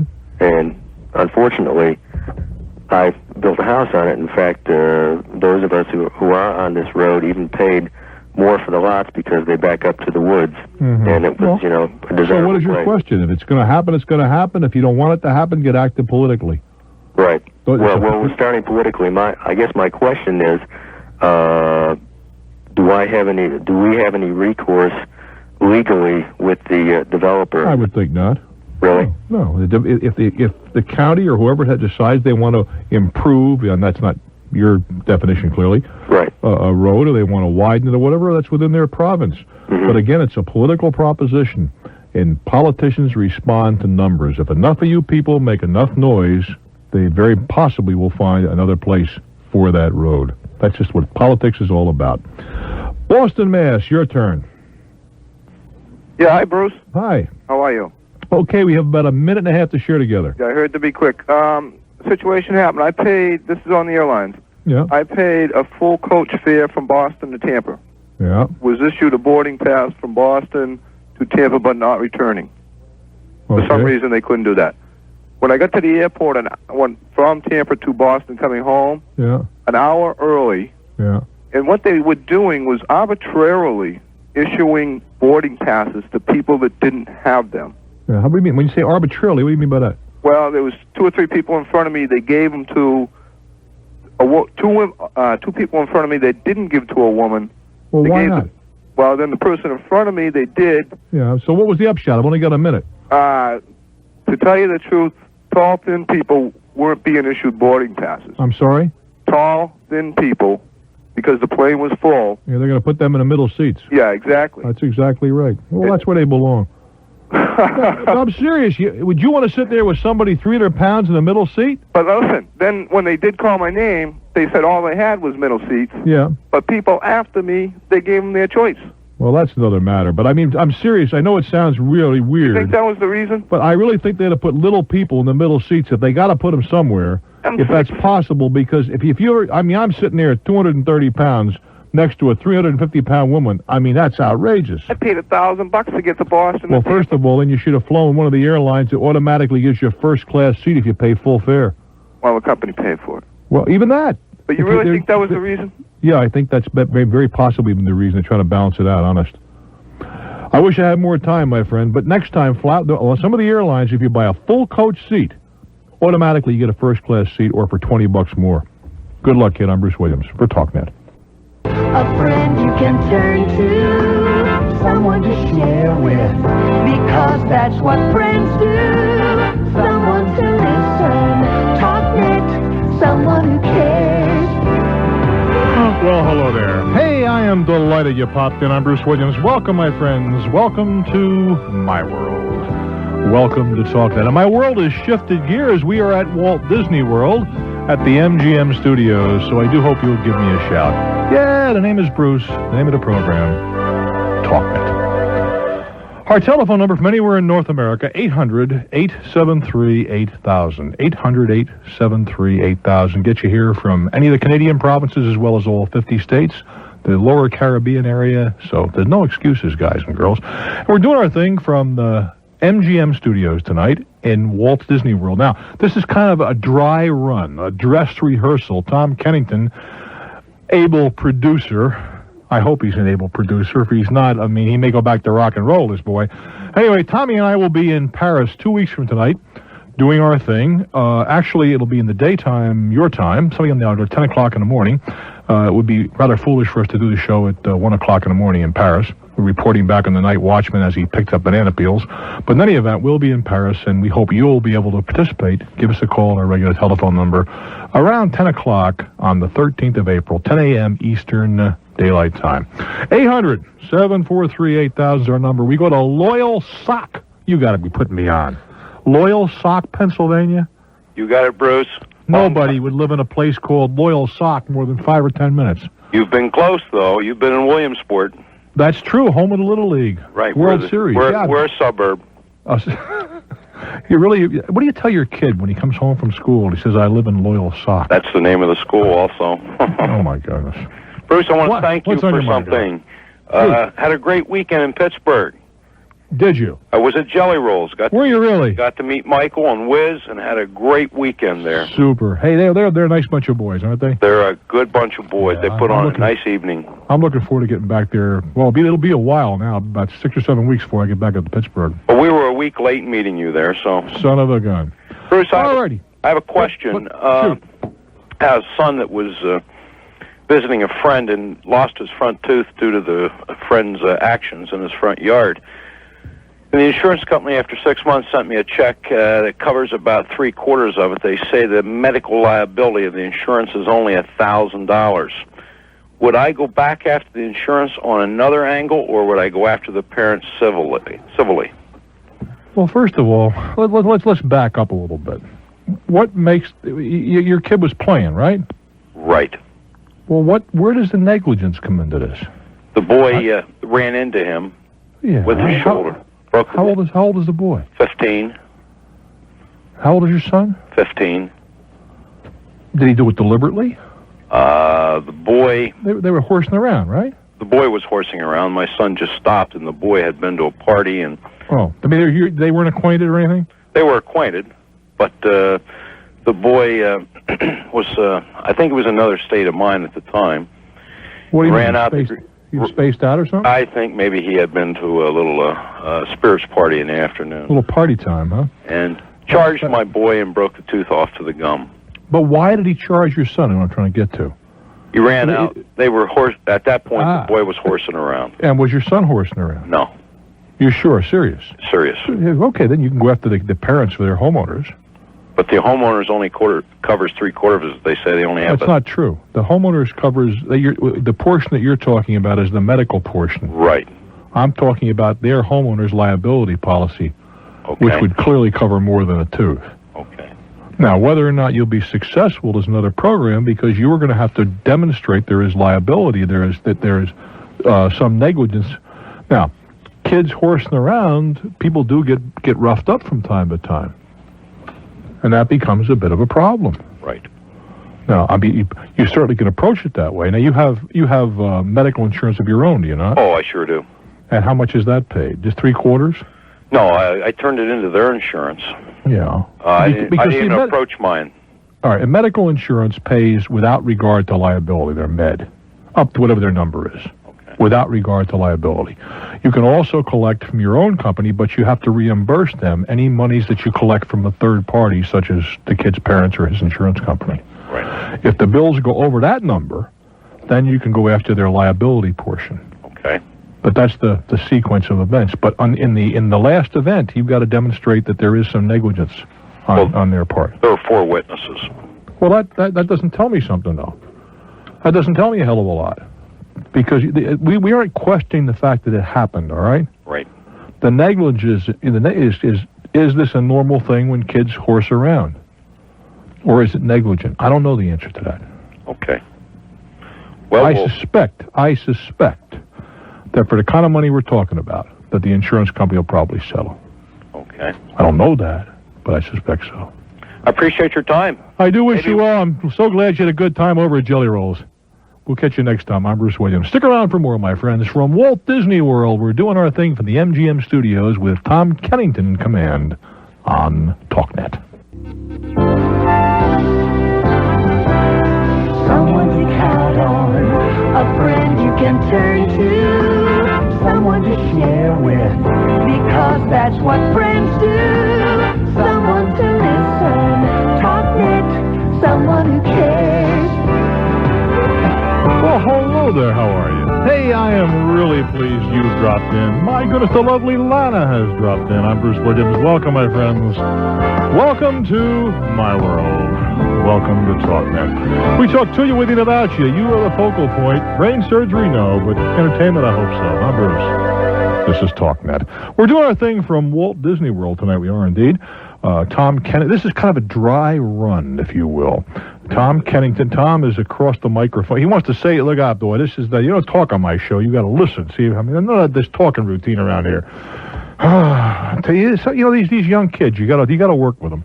Tom and I are going to be doing our thing from Paris 2 weeks from today, and we're kind of doing a dry run tonight, working together. There are all these fancy computers and stuff. We're going back to our roots, writing notes. I mean, I know the first calls from Kennewick, Washington, barely, because Sanskrit and Tom's writing have a close relationship. But without regard to that, we're passing notes back and forth and having a good time, and I do hope you are as well. My number is 873. Is that right, 873? 8,000, is that correct? I think it is. Tell me, Sheila. Pardon me? Say it slowly, Sheila. 743-8000. Yeah, it takes me a while. I'm used to having the numbers up on a screen here someplace. 743-8000. This is live stuff. When you make a mistake, you screw up. Sheila is explaining why they pay me more than minimum wage. I'm supposed to remember this stuff. 743-8000 and 800 in front will get you here from anywhere in North America. What do you want from me? I'm the guy with magnets all over the refrigerator doors, so I know who to call. The police, the firemen, whatever. Anyhow, we're doing our thing from the MGM studios in Walt Disney World, and as I said, 2 weeks from now, we do it from Euro Disney in Paris. In the meantime, Kennewick, Washington, hello there. Welcome to my world. Hi, Bruce. Hello, brother. I've got a quick question for you. Last fall, my mother had some landscaping work done on her new house, and the gentleman that did it he worked for his father, but he was doing this on the side. Wow. Although he was using his father's business license and letterhead and contracts and everything, he was basically doing it on the side without his father's knowledge. Anyways, he did a poor job. Hold on. You just tagged on something. He did it without the old man's knowledge? Exactly. That must have thrilled his father no end to find out that the kid was out there beating up on his reputation. Yeah, especially when we called him and let him know that he was doing this. He really and truly had no idea. He really and truly had no idea. Oh, boy. Can the kid still alive? He moved out of state. He moved back to New Jersey. I bet he moved in a hurry. He did. Papa Bear might have been a little bit upset about this whole caper. I clearly would if it was one of my kids pulled a stunt like that. Yeah. Anyways, the landscape job that he did, he was supposed to lay underground sprinkler systems and do some sod work and lay down the sod. He never finished the underground sprinkler system when what he put on the contract. He never completed the work. Well, let's bring this down a point, and then we can work backwards, all right? Okay. How much money did you give this guy? approximately $1,300. And how much work did he actually complete? If we were talking satisfactory work, I'd No, say, we're talking about, well, all right, so let's not split hairs. But how much of your $1,300 have you got out of the guy? we got about, I'd say, $900 worth. So we're only $300 or $400 away. Yeah. From where, for getting whole again. Yeah. What does the old man say about this? We haven't contacted him recently. He was supposed to come down on his kid and make him get back out there and finish the work that he had started. Well, but the kid is now in New Jersey, and it's a long commute to Kennewick. Well, last fall when he was supposed to do it, and we talked to him directly, and he was supposed to come back out, and we contacted him, I don't know how many, numerous times. But the point, look, let's start out with a proposition. The kid's a miscreant, a bum, a thief in the night, not a very nice fellow as well, and I wouldn't let him date my daughter, okay? Let's start with that. Yeah. Now, having said that, you're only out $300 or $400. Now, I know that isn't exactly chopped liver, but it's also not enough to start a bi-coastal lawsuit. Well, my question was... I don't think the old man has any responsibility at all, if that's what you're going to ask me. Okay. Now, that's what I was curious if his father... But he would have to sign, if you really pressed the issue, which you're not going to do because it would be too costly. He would have to sign an affidavit saying that this was all done fraudulently without his knowledge, consent, or whatever. Yeah. But it would seem to me, if I were in his position, I would sit down and say something to the effect that, look, maybe we can settle this thing out. The kid screwed you and he screwed me. Maybe you can come back and finish up the job and charge me whatever it costs you. There's no profit to you, but I'll pay you whatever the costs are involved. And I think that would be a reasonable compromise between you two guys. Neither of you are at fault. It's the kid that took off's at fault. Yeah. Now, if he were to come back into the area... That's a whole different matter. If he had assets, and if you wanted to go to court, and if you collect after you got the judgment. Those are a ton of ifs, aren't they? Yeah. In the meantime, it's coming on spring. I go talk to the guy and say, look, you have a good reputation, that's why I came here. And clearly, you're a victim as much as I am. And he is. He's a bigger victim than you are. Yeah. You don't think so? No, I understand completely. I think the father's a bigger victim. I'd say to him, look, why don't you come out and clean this mess up for me, and I'll pay you whatever it costs. You're not going to make a profit, but it's not going to cost you any money in the pocket either. You're going to lose a few $100. He'll lose a few $100, and he's also lost a kid, which is the bigger tragedy. Yeah. Okay. I wish you well, my friend. Well, thank you very much. Take good care. I'm Bruce Williams. This is Talknet. We go now to Waltham, Massachusetts. Hello there. Welcome to Talknet. Hi, Bruce. Hello, baby. What's on your mind? Well, my husband and I have a very happy problem. We've booked a cruise for Thanksgiving week, and we wanted to call and pick your brain for information about travel, along with two specific questions I have about your feelings on trip insurance and putting the rest of our payment on our credit card. Well, let's talk about the specifics first of all. The trip insurance, okay? Okay. The further out you book a trip, the more trip insurance has merit in that there's more time for something to go wrong. I think we'd agree on that, right? Yes. But there are other variables. Trip insurance is about 5%. Okay. That's 5 points is a lot of dough to spend, in my opinion, unless it's necessary. How old are you guys? 20. Okay, that's enough. Well, you said 30. 20. You did it. You're not in your 80s. No, 20s and 30s. Are you in decent health? Yes. Okay. In my opinion, for most people of your age, trip insurance is an unnecessary expense. It's simple as that. It's an unnecessary expense. Okay. Now, if you were, as I said, in frail health, and either of you are a good deal older, or suffering from some kind of a problem, then I'd say maybe trip insurance has some value. Okay. Now you realize that if something goes sour, you're going to be out a fair amount of money. Right. But it's a risk that I would take. Okay. We're thinking because we're traveling in November from Boston, there's always the chance of snowstorms. You miss the flight. Like that. I suppose. First of all, how much snow do you get around Thanksgiving in Boston? It can go either way. Well, not very often though. True. Not that far east. Right. Not Thanksgiving. 2 weeks later, maybe yes. Okay, next. Paying by the credit card. We've put, when I did my math, over 25% of the trip already we put in deposit in cash. Now, I know what you feel about paying by credit card. That's always the safest way if something goes wrong. Is there a surcharge to put on the credit card? No. I'd There put it on isn't. the credit card then. Okay. The problem we will run into is that to put it on the credit card, we have the cash to pay it off, but Pay the credit card. You're gonna run pay it against your immediately. limit. Sure, you pay it off. You still have it. The fact that the charge has been paid doesn't change your the responsibility on the part of the credit card company if a service is not delivered to make a refund to you. Great. You're saying you're going to bump up against your credit limit, which Right. I can understand because you're spending a ton of money here. Okay, that's two things. What else? Anything else you can tell us about? I Have a loved great time. Excuse me? Have a great time. Have a good time. Where are you going? San Juan, St. Thomas, and St. Martin. You're going with Carnival. No. No? You're going out of Florida. Leave right? out of Miami. And you're going to San Juan, St. Thomas, and St. Martin, and it's not with Carnival. No, someone else goes there too. Who else? Royal Caribbean. Okay, because that's a Carnival route. Right. I mean, I've taken that cruise. Right. They usually, we've been on a cruise before, and the ships kind of follow each other around. Well, okay. I see. Have you been on this itinerary before? No, we haven't. That will be new for us. Okay. And we'll be in San Juan on Thanksgiving Day, so I'm wondering if anything will be open or... Oh, I'll see why not. Really? You're going to have restaurants in San Juan that are open looking for Thanksgiving dinners just like you would any place else. Okay. What time do you get to San Juan? 7:30 in the morning. And you'll be there all day? No, we leave at 1:30 in the afternoon. Oh, you're not going to have... Then you're going to eat on the ship then? Probably.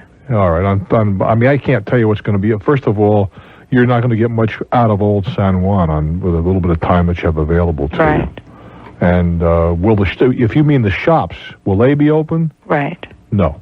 I'd be very surprised if they're open. Okay. Maybe, but I'd be surprised because that is an American holiday, and most American holidays are observed in San Juan. Now, if somebody wants to correct me and tell me all the stores are open in San Juan on Thanksgiving, I'm willing to listen at 212-245-6040. I don't think so.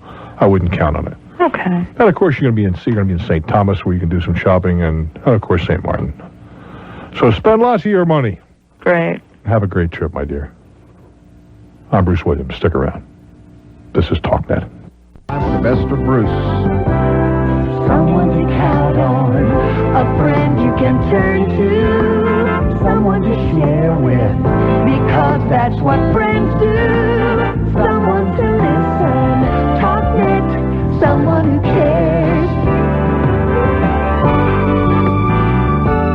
Hello there, how are you? I'm delighted you're here. I'm Bruce Williams. Welcome, my friends. Welcome to my world. Welcome to Talknet. We talk to you with you about you and your life, your hopes, your ambitions, and yes, on occasion, just on occasion, a dream or two can be helped along the way. I'm Bruce for Talknet. Our telephone number is 800-743-8000, 800-743-8000. Get you here from anywhere in North America. And I do hope one of these first days, whether you're in Hawaii or Maine or in the Caribbean or maybe up in Prudhoe Bay, you're on the horn to give us a call.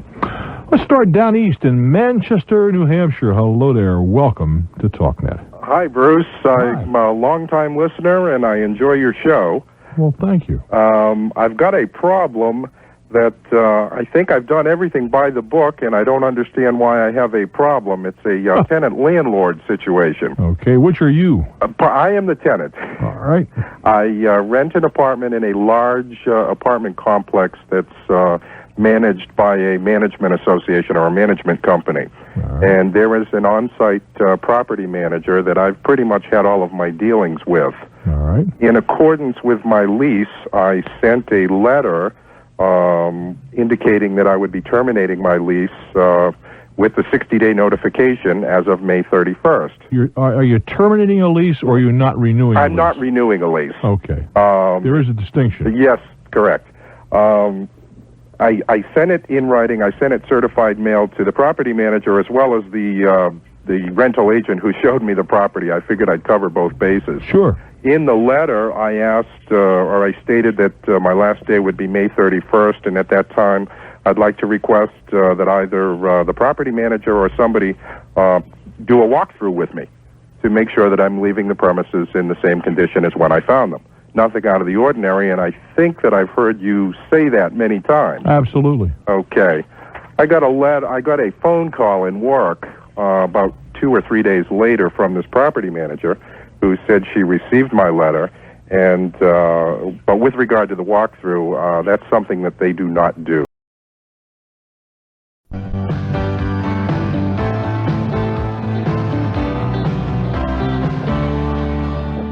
Woodlands, Texas. Hello there. Good evening, Bruce. Good evening. I've got a question for you. Yes, sir. My wife and I, about a year ago, went to purchase a house on a lease buy option. And Why were you doing that? I'm curious.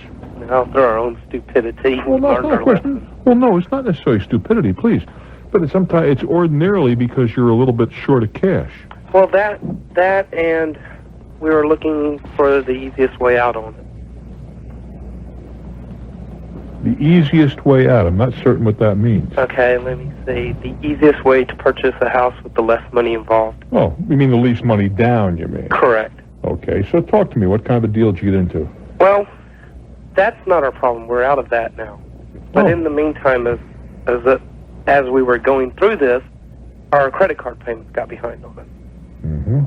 And now about half of them have gone to a collection agency, and the other half of them are still carried by the credit card service. How many cards do you have? Just 5. Just 5? Just 5. That's 3 more than I got.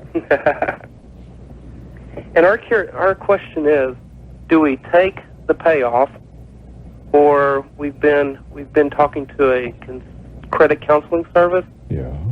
Or do we go through the credit counseling service? I would go through the credit counseling service if I were you.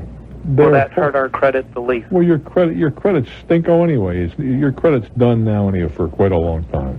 Well, the debt isn't that bad. That isn't it was $2. If you're delinquent, you're months behind, your credit is stinko. Right. So there's nothing you can do about that right now. So you're looking for the best. And the point is that one of the things that the credit counseling service can help you with is managing your money in a little more wise fashion. Okay. I'm not telling you have to go for the program they set up, but you certainly ought to discuss it with them and see what they recommend. Okay. I mean, it's non-profit, doesn't cost you anything. Right. That's where I'd be down at CCCS if I were you. Great, excellent. I do wish you well, guys. Thank you. Telephone number is 800-743-8000. 800-743-8000. Graw, Arkansas. Hello there. Well, how you doing? I'm doing very well. I've listened to you for a long time. I've got a very unique situation here, and I'd like your advice on it. Because I know speak. You're in a lot of the same. We're in the silkscreen business. We do promotions. But the difference is, like, we silkscreen, we sell this stuff. We do it for companies that give them away. We do major orders, like we're doing one for Microsoft now for numerous pieces. Okay. And I'm very busy. And we went into the internet productions, and we're doing a lot with them. Now, I've been trying to get a phone number for quite a while on an idea I had.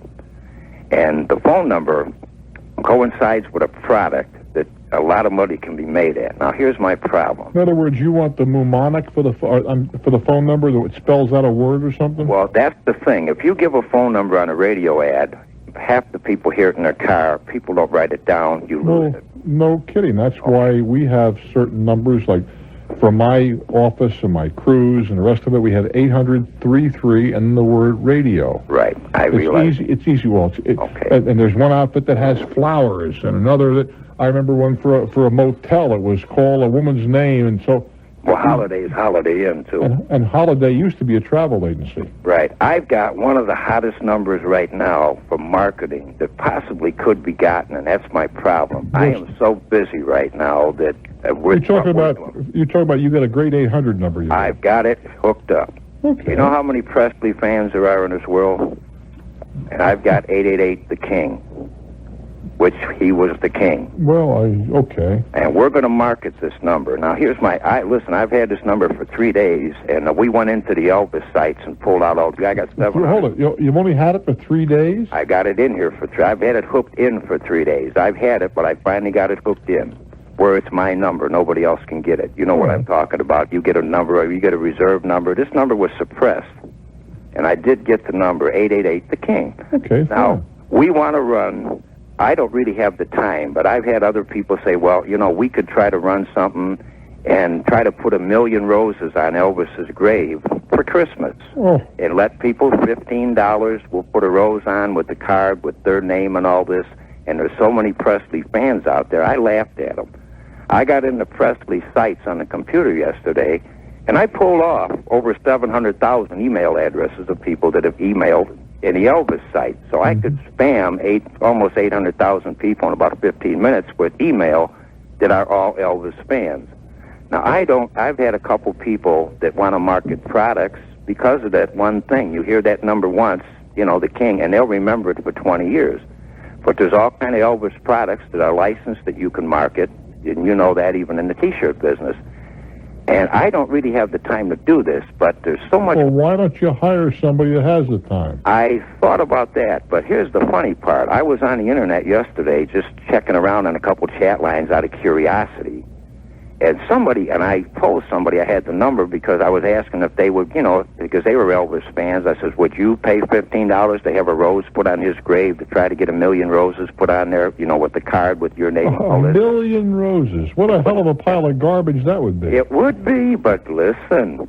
But anyway, as about 4 or 5 people jumped into the chat, into the conversation, yeah, I would. Well, some guy called me last night and offered me $5,000 just for the number because he wants to market Presley products too. And I've checked with Graceland. There's no problem as long as you're not selling stuff that you're printing without the licensing, you know. Right. But I am busy as can be, and we were even thinking of doing this, you know, for Christmas, which in other words we'd have to do it by the 1st of December, hit everybody. Now I can hit 750,000 people in 15 minutes with email. You know what I'm talking about. What is that going to cost you to do? Nothing. It don't cost. It cost me $20 a month. It didn't cost me. You know, you can pull any email. I can go to anybody that's equipped. I could go to your site and hit your email address and pull out all your email addresses that people have emailed you. That's how people get the numbers they spam, and that's legal. But I could hit close to 750,000. Well, you keep repeating yourself. So what? What if now I can get as a service to handle 800 calls that could handle calls at a time. With the email, I wouldn't need it. But if I ran radio ads, I would need it. Now, like I say... What are you asking me?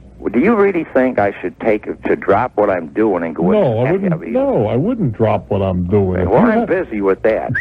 Go ahead. If you have the confidence in your idea, and you're absolutely right, there are a lot of Elvis freaks out there for whatever reason. And I'm certainly more of a contemporary of Elvis Presley than they were. You know, I was a kid when he was a kid. But the point is, if you have confidence and you're an executive and you have some money to invest, hire somebody to run this business. It would be a separate enterprise.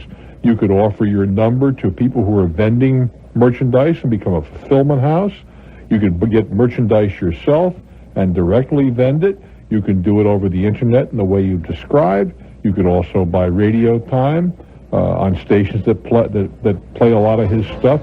There's a whole bunch of ways to go. But this business, well, I'm too busy. Ask the chairman of General Motors if he's too busy. I'm Bruce Williams.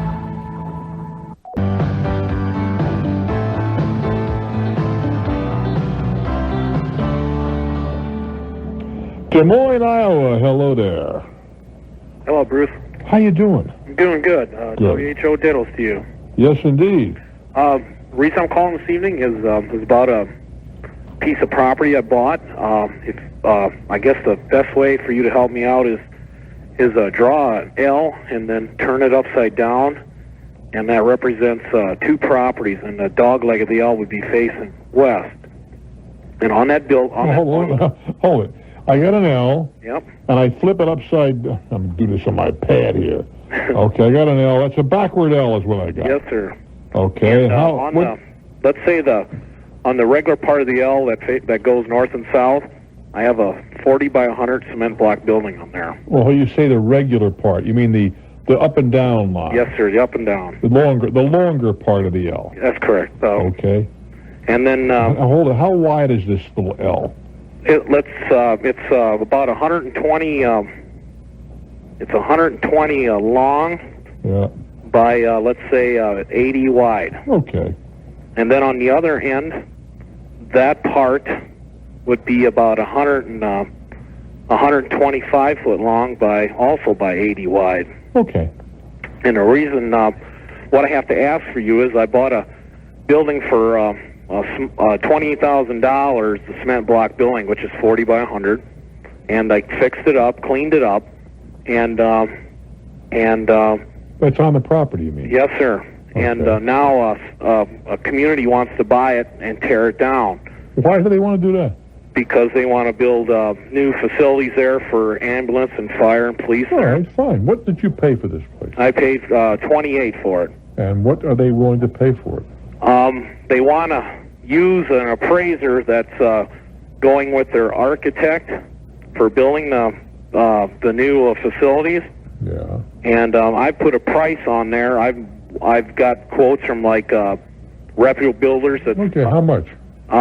Replacement, they're saying from anywhere from 55 to 75. How much are you asking for the property right now? I'm telling them if they give me around 85 or cash, or they could give me a $20,000 lot elsewhere in the city and $65,000.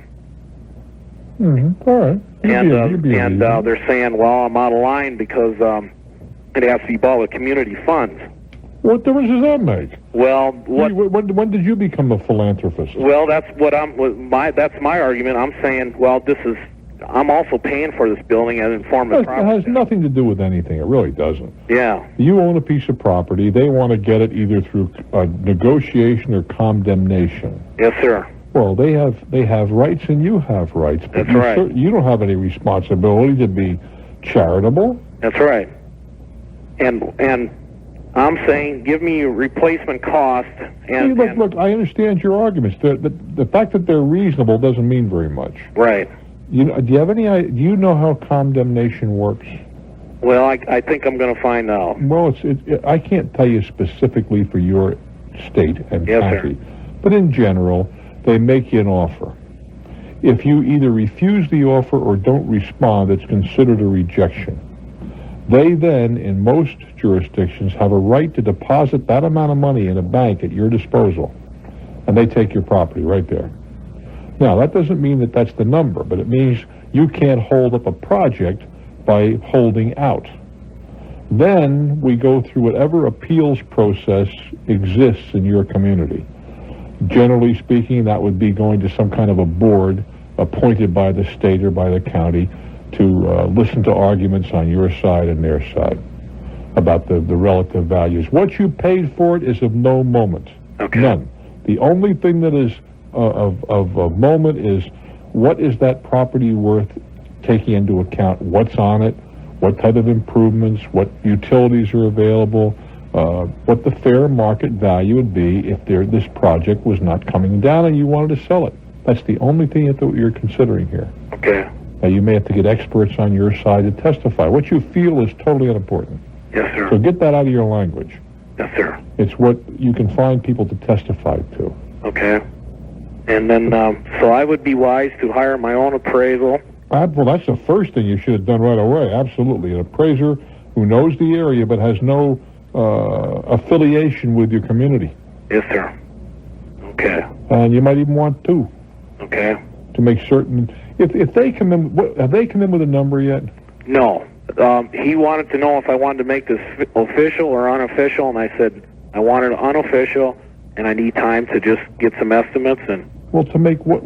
Maybe I missed something. He wanted to know what to make what official or unofficial. Almost in, I guess maybe that's what he's trying to say, is that like what that meant was that he can now start the process. Well, he can start the condemnation. He does not need your permission to start the process. Okay. What he does have to do is meet the statutory requirements, which generally in most areas are making you an offer in writing, a formal offer, generally by certified mail or hand-delivered. We'll give you $10 for it. Now, you have one or two choices. Well, three choices. Accept the $10, decline the $10, or do nothing. And in the interest of expediency, not a declination, but just ignoring it is considered to be, after whatever the period of time might be, 10, 15 days, a declination. Then they can start with their condemnation right at that point. Yeah. Even though that the final payment might be 5 years away. Really? Well, it depends on all the appeals processes. You go through the first that I've described, then there's usually a committee of some kind, and either side can appeal that to a higher or to the legislature or whatever. It's set up in different ways in different states. There's no point in going through that. An attorney can tell you the appeals process, and once you get into the appellate level, you're going to need representation. Okay. Since I have you on the line, and I don't mean to take up all your time. Go for it. What's on your mind? But what I'm going to say to you is what I think I'm going to do now. I know the people and what they want to do. I think I'm going to finish. I'm just going to put a roof on the building. I have everything paid for, all lots and the building, and which is a total of $40-some thousand. And I'm going to put the roof on, finish the inside out, and I think I'm going to do a fast sale. And because I got the feeling this don't sound good in my favor. No, it's not necessarily true. A fast sale to whom? Well, anybody wants to buy it, because being I bought it reasonable. Yeah, I think you're foolish. Okay. I'll tell you why. You're going to have to sell it at fire sale prices. Yeah. Because nobody's going to buy into a situation that's under condemnation. It would be much easier if you just do as I describe. It's not a bad deal. Okay. I mean, it's not something you want to. I've been through it personally. It's not pleasant. Right.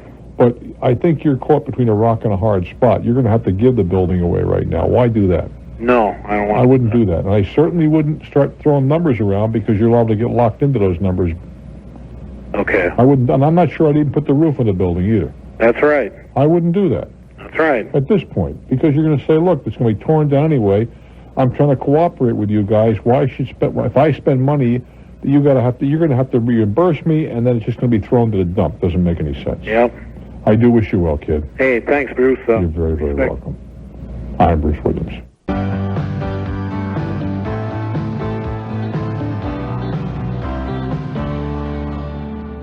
Keene, New Hampshire. Hello there. Hi, Mr. Williams. Hello. Have a question for you. We have a flooded basement.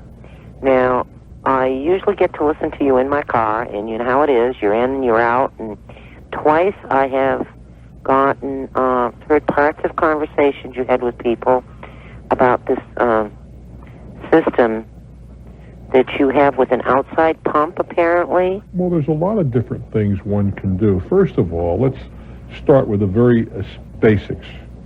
Where is the water coming from?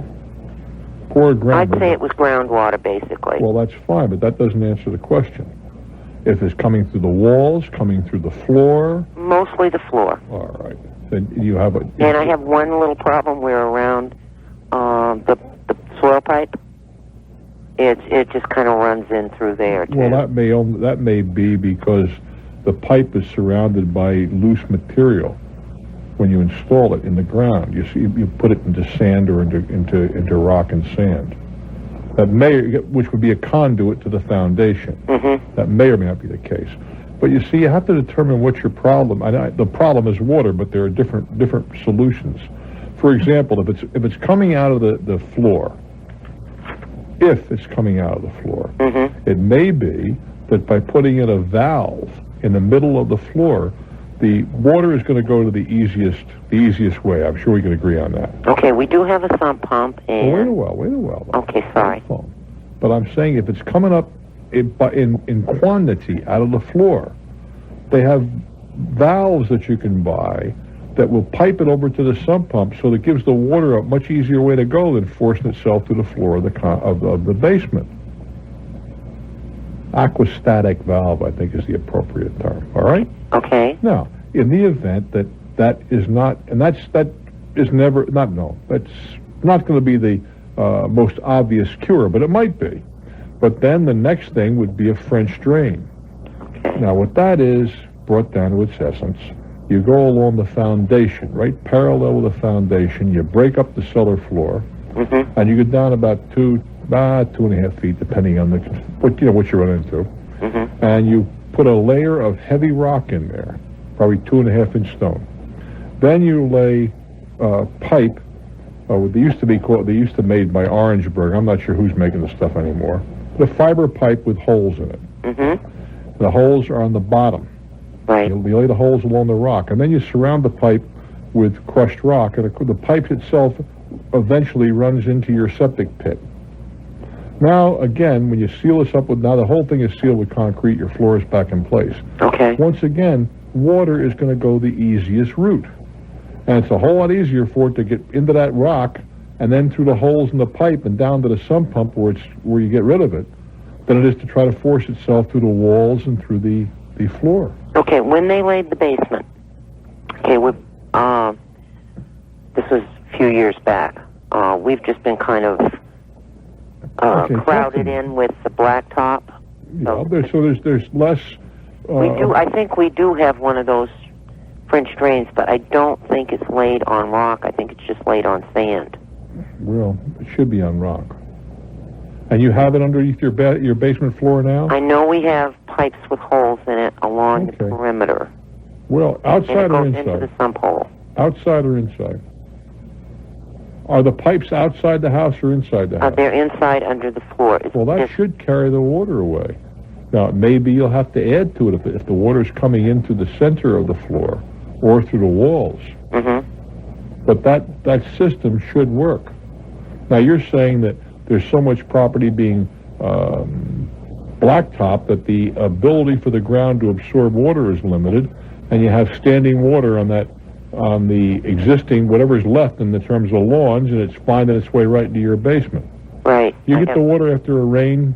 Yeah, I have running water, in the springtime. After rains and so After rain until the ground starts drying up. Well, there's stuff that you can do outside that's a little more expensive going down. You can go down and seal the basement from the outside, but the easiest thing to try to do outside your home is direct the water away. Uh-huh. And there's a number of ways that could be done, and we don't have time to get through all that here. But if it's groundwater, the easiest thing to do is keep it from your home. And that can be done by channeling, by putting in swales, by building up the dirt against the foundation, and if necessary, excavating around the foundation and sealing the wall, and then also putting in some tiles so the water doesn't lay there and lay against the foundation. It's carried away. Mm-hmm. I wish you well with it, dear. Okay. Remember, there's no such thing as waterproofing. There isn't. No, ma'am. It is water controlling. Yeah. And that's what you're trying to do, is control the water. Okay. Well, I wish I was going on that cruise with you. Well, do come along. I would love to someday. Well, next year... This one sounds great, though. You got about 7 or 8 months to save up for it. Okay. Be a great trip. Bye-bye. Henderson, Kentucky, it's your turn in my world. Hello there. Bruce? Hi. My husband and I have been meeting with a financial planner, and one of the things that he has been recommending us to consider is the variable insurance policies. Wait, stop right there. Is this guy in the insurance business, or is he in the planning business, or both? A combination. He's an insurance salesman, right? Well, that's what he is. Partly, yes. Well, what do you mean partly? What else does he sell? Well, he also does mutual funds, etc. All right. And my husband and I have always taken the position that we just wanted to carry minimum life insurance. We have just... my husband's self-employed, and we've just carried basically a basic universal policy on him. There's no such thing as There's no such thing as a basic universal. Well, I mean, it's we pay. It gets a very small interest rate each year. How old are you guys? We're in our late 40s, early 50s. Children are raised. Children are raised. How are you fixed financially? If he drops dead, where does that leave you? Is what I'm trying to get to. I would be okay. Okay. That's what the purpose of insurance, but I don't see any. And there are some tax-deferred annuities, depending on your tax situation, that have a lot to recommend them. Well, now he does, my husband does have a tax-deferred annuity. Mm-hmm. And then I have an annuity also from a previous employer. All right. An annuity or a IRA? No, annuity. Okay. I have a 403B annuity. Okay. You were a non-profiter. I was. Worked for the hospital. Yes, I did. How did I guess that, son of a gun? Well, here's the thing. I don't know what your guy is recommending to you. I am not wildly enthusiastic about calling insurance salesmen financial planners. Is this guy a CFP? I couldn't tell you. Well, you should know that. Ask him. Certified financial planner. Okay. And how much money are you talking about investing? We were considering on an annual basis of about $20,000. Oh, the policies were going to run around $4,800 a year. I think you ought to be talking to a CFP. Okay. And you can find them in stock brokerages. You might find them among the insurance companies, and you might find them on a fee basis. But I get nervous when a guy is primarily selling insurance where the biggest commissions are. I wonder if what he has to say is colored by his own ambitions and purse strings, and you can understand why that might be the case. I can understand that. I wish you well, dear. Okay. I'm Bruce Williams. Dixon, Missouri. Hello there. Hey, Bruce. Hey, how you doing, Tiger? I'm doing okay. I have a question about taxes for you. I wasn't able to file income taxes, my income tax return last year. Why? I was in the hospital. And when you're in the hospital, let's be a little more specific. Were you out of it, or were you in the hospital? Yeah, I was in the hospital, unable to do anything. Well, what was it? It's going to come up. What were you in the hospital for? For I had a brain surgery. Then you were mentally out of it. Right. Unconscious or otherwise. Exactly. Okay, that's a little different from a guy who's in there, let's say, with a couple broken legs. Right. Even though he's incapacitated, his head's still working. Mm-hmm. Okay, so you didn't file in, 94, 97, or 96? 96. Okay. Talk to me. So what? So I'm wondering, how to go about it now without. I've heard some things on the radio that. What have you heard? I've heard that there's a way to do it that you can get out of the penalty, or at least. Well, there may not be a penalty. Yeah. There may not be a penalty. Are you employed by somebody, or are you self-employed? I'm self-employed. All right. How do you pay your taxes? Do you send in? Is it a corporation where you send in 941s, or do you put in estimated taxes? Well, it's kind of a tricky deal because I'm a clergy person. All right. And so I get a W-2, but I pay self-employment taxes as well. How can you get a W-2 and pay self-employment tax? Well, there was a ruling in 95, I think, that was appealed and kind of hashed over quite a bit. All right, let's do it this way. How much money do you make a year? About $15,000. All right, you got nothing to worry about. Yeah.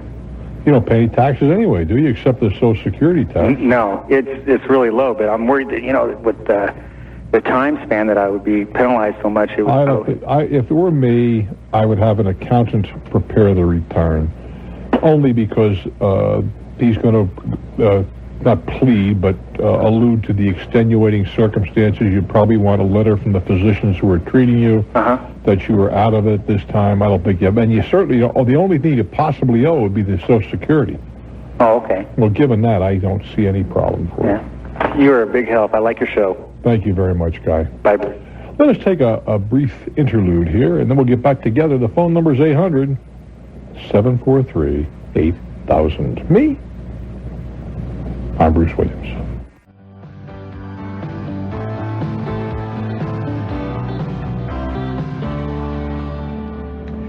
Go east, young man. It was Horace Greeley said something about west. Well, what difference does it make? We're going to go east to Bangor, Maine. Hello there. Hello, Bruce. Hi. How you doing? Everything is just fine. What's on your mind? Well, I just wanted to comment that I had to laugh over the years when I hear people call up and say they've been long-time listeners, and then they tell you about some problem they're having that you've addressed God only knows a gazillion times before. But I'm sure many times you must have been on the other end there, just going, "Where have I been?" Well, you got it. Not really. I do have a tough time with people that tell me they've been listening since Moses came down off the mountain. He's one of my compatriots. And they still say, oh, I didn't know you should have a lawyer for buying a house.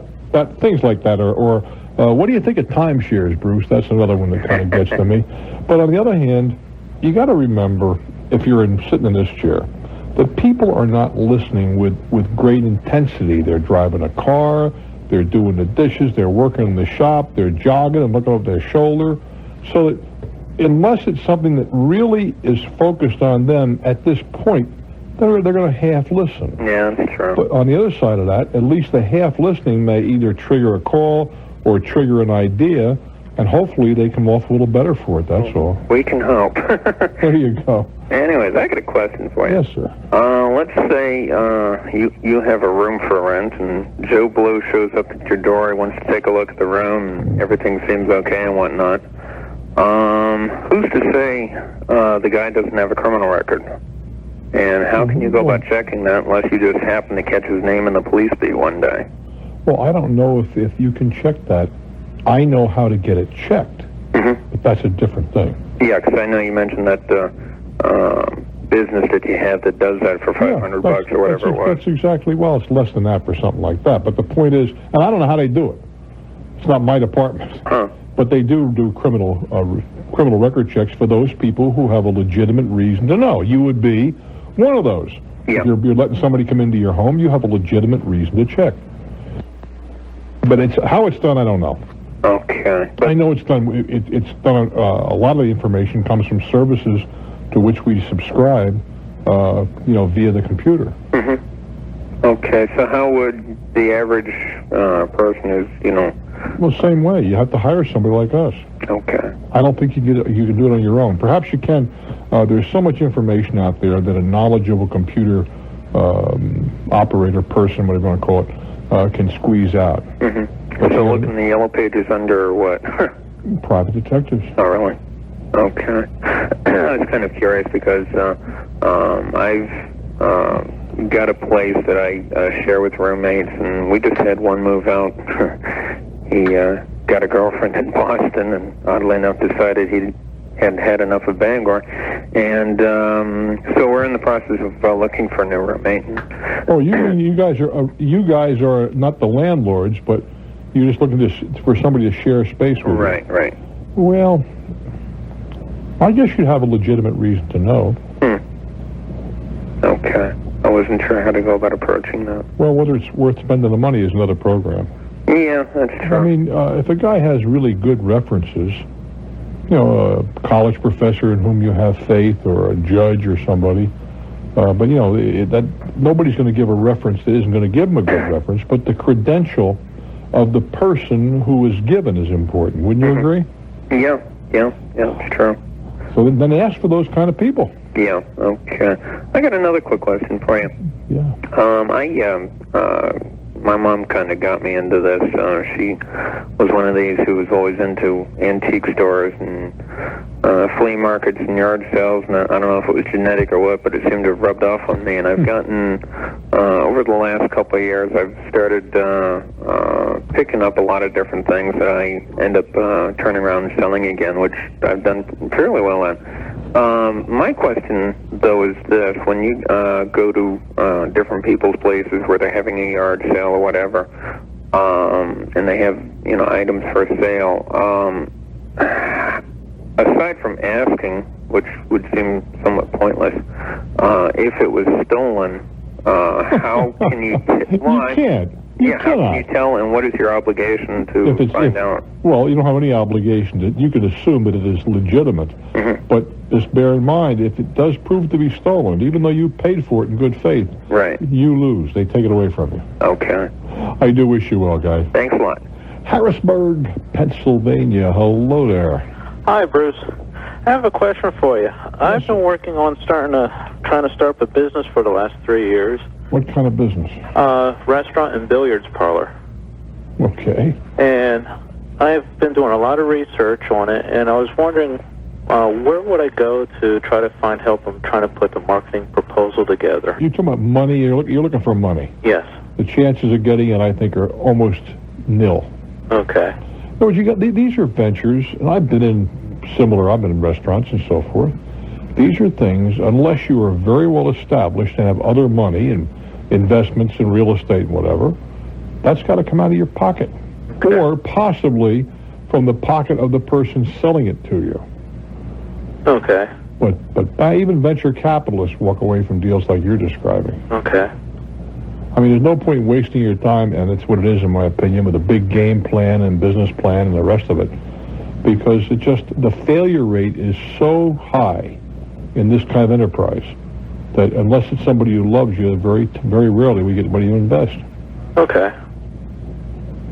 Okay, thank you much. You probably like to shoot pool, do you not? I love shooting. Okay. How old are you?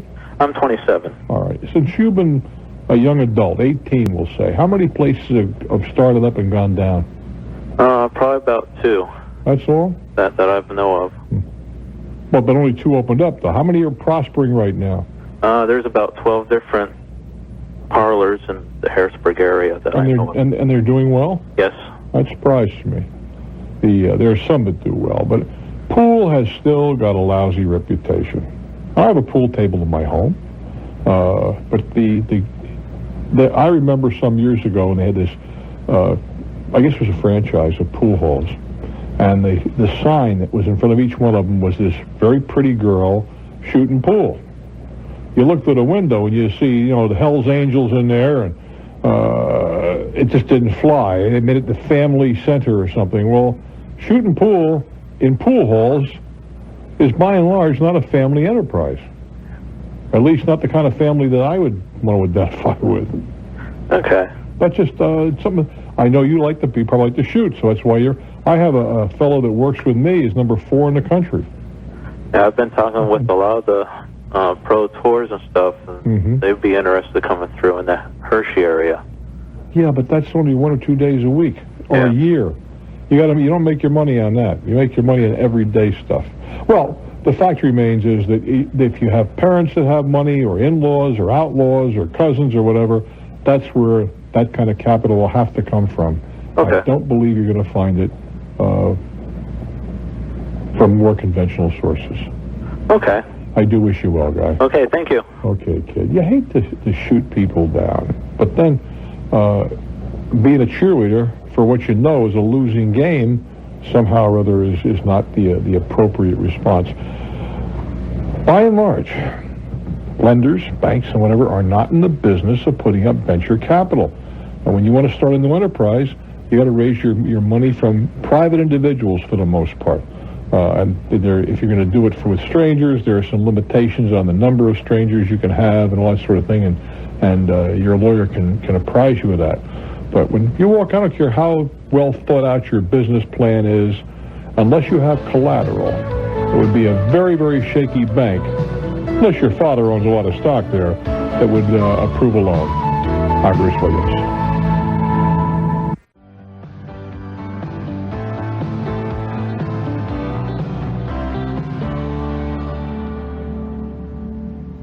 We go to the Midwest, to Galesburg, Illinois. Hello there.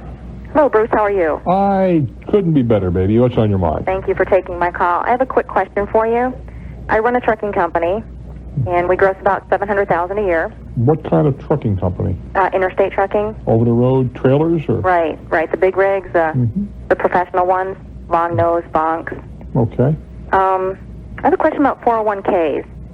After taxes, not after taxes, but payables versus receivables, we'll probably bring in about $100,000 this year. That's your end, for you to take home? Right. Okay.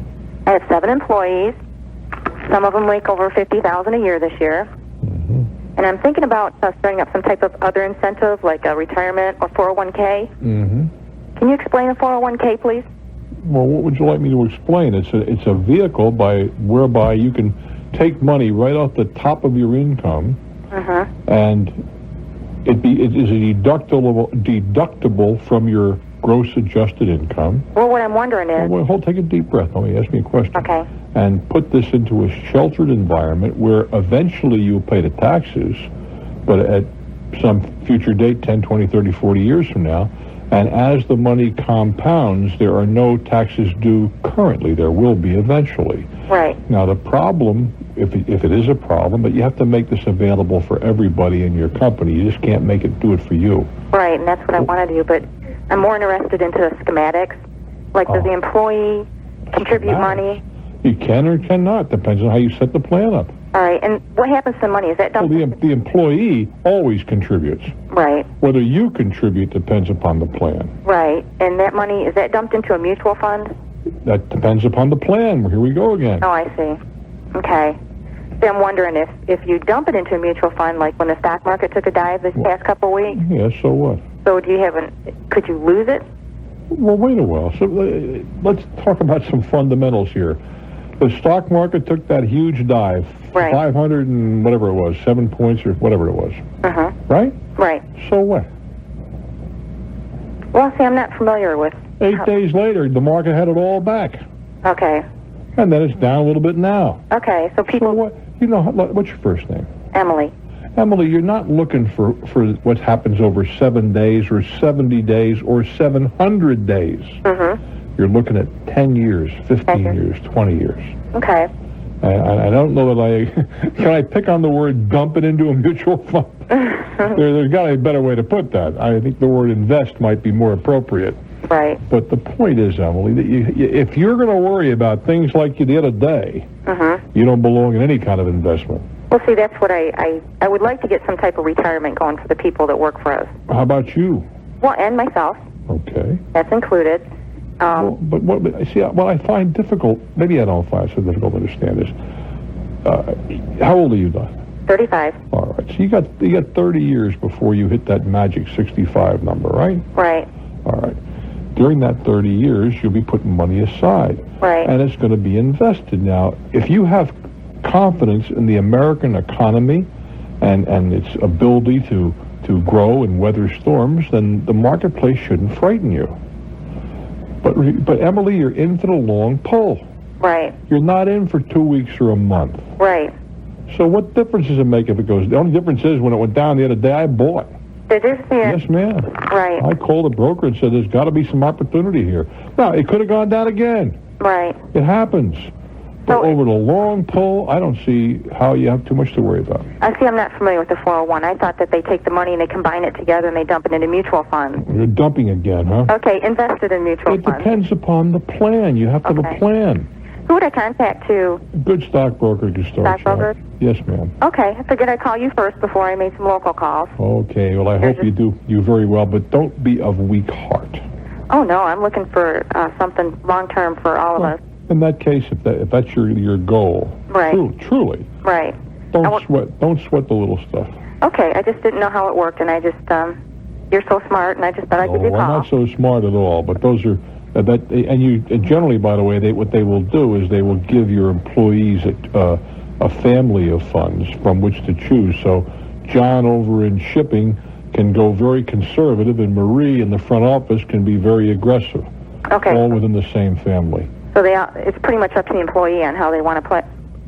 Within the structure that the plan allows. That's right. All right. Emily, I do wish you well. Well, thank you very much. It's been a pleasure. All righty. Telephone number 800-743-8000, 800. You'll have to speak a little louder, honey. That's right. 743-8000. This is the communication going on back in here. And we're going to Iowa. Spencer, hello there. Hi. Hi. Bruce, I had a question about a potential suit that I wanted to raise. I was sued, and the party that sued me, they won the case, but they left the judgment on my credit for a number of years. Did you pay it? Oh, yeah. Yeah. And it'll stay there for 7 years. Well, the problem I have is that it took me a long time to track them down, and we notified them. I had the county attorney, and we sent certified letters, and finally I did manage to get them to remove it. But in the meantime... Oh, yeah, go ahead. In the meantime, I had a couple of real estate transactions. Well, let me ask you this. I understand you've been damaged, but let's back up a little bit. The judgment was recorded at the county, is that correct? Right. And then the judgment was paid. Right. And it showed at the county it was paid, did it not? Right. Well, then why didn't you provide that information to TRW or whatever? That would have been sufficient to get it removed. No, it wouldn't, because... Why? Well, in this state, unless they verify that they have been satisfied, it will not come off. Will not come off my credit. It appears as unsatisfied until the county receives statement from them stating that they have been properly paid. Well, without beating it to death, did you have an attorney in this matter? Oh, yeah. Well, why did your not attorney get a satisfaction of judgment before he gave him the money? They left the state. I don't care. Wait a minute. The attorney gave him money. Is that correct? No, the county gave it to him. How'd the county give it to him?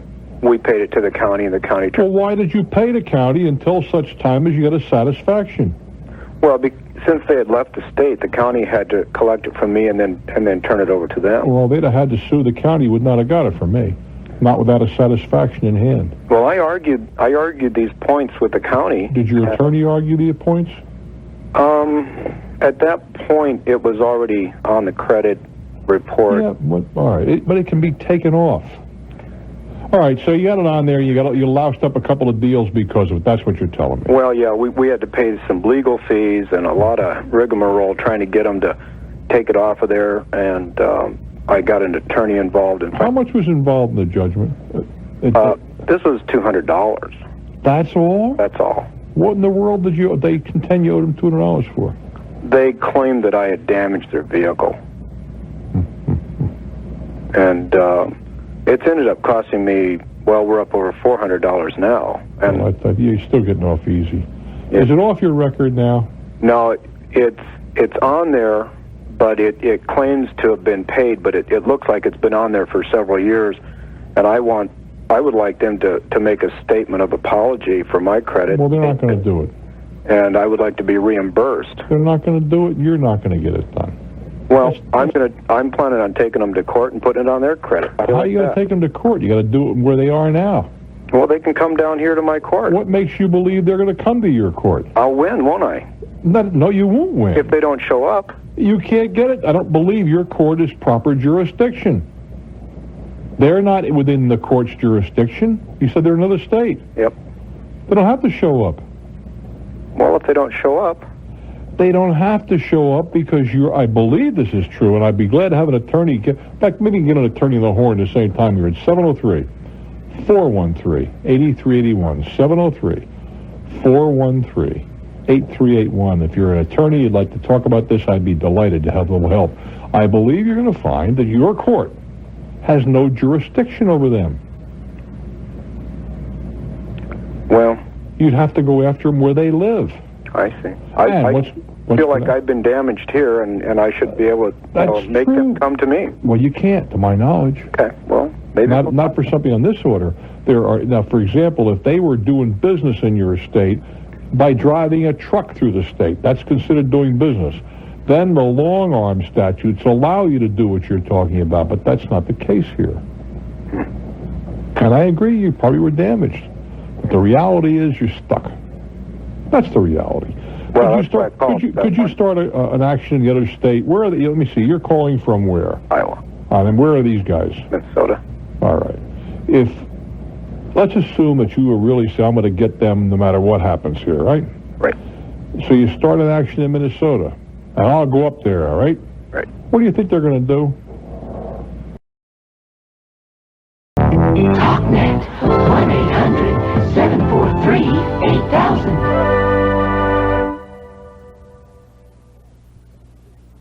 Wichita, Kansas. Hello there. Hello. Hey, Wichita, what's on your mind?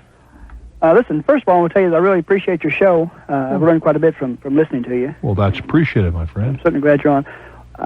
A quick history of what my problem started. I took a weekend job several years ago and earned between $7,000 and $9,000.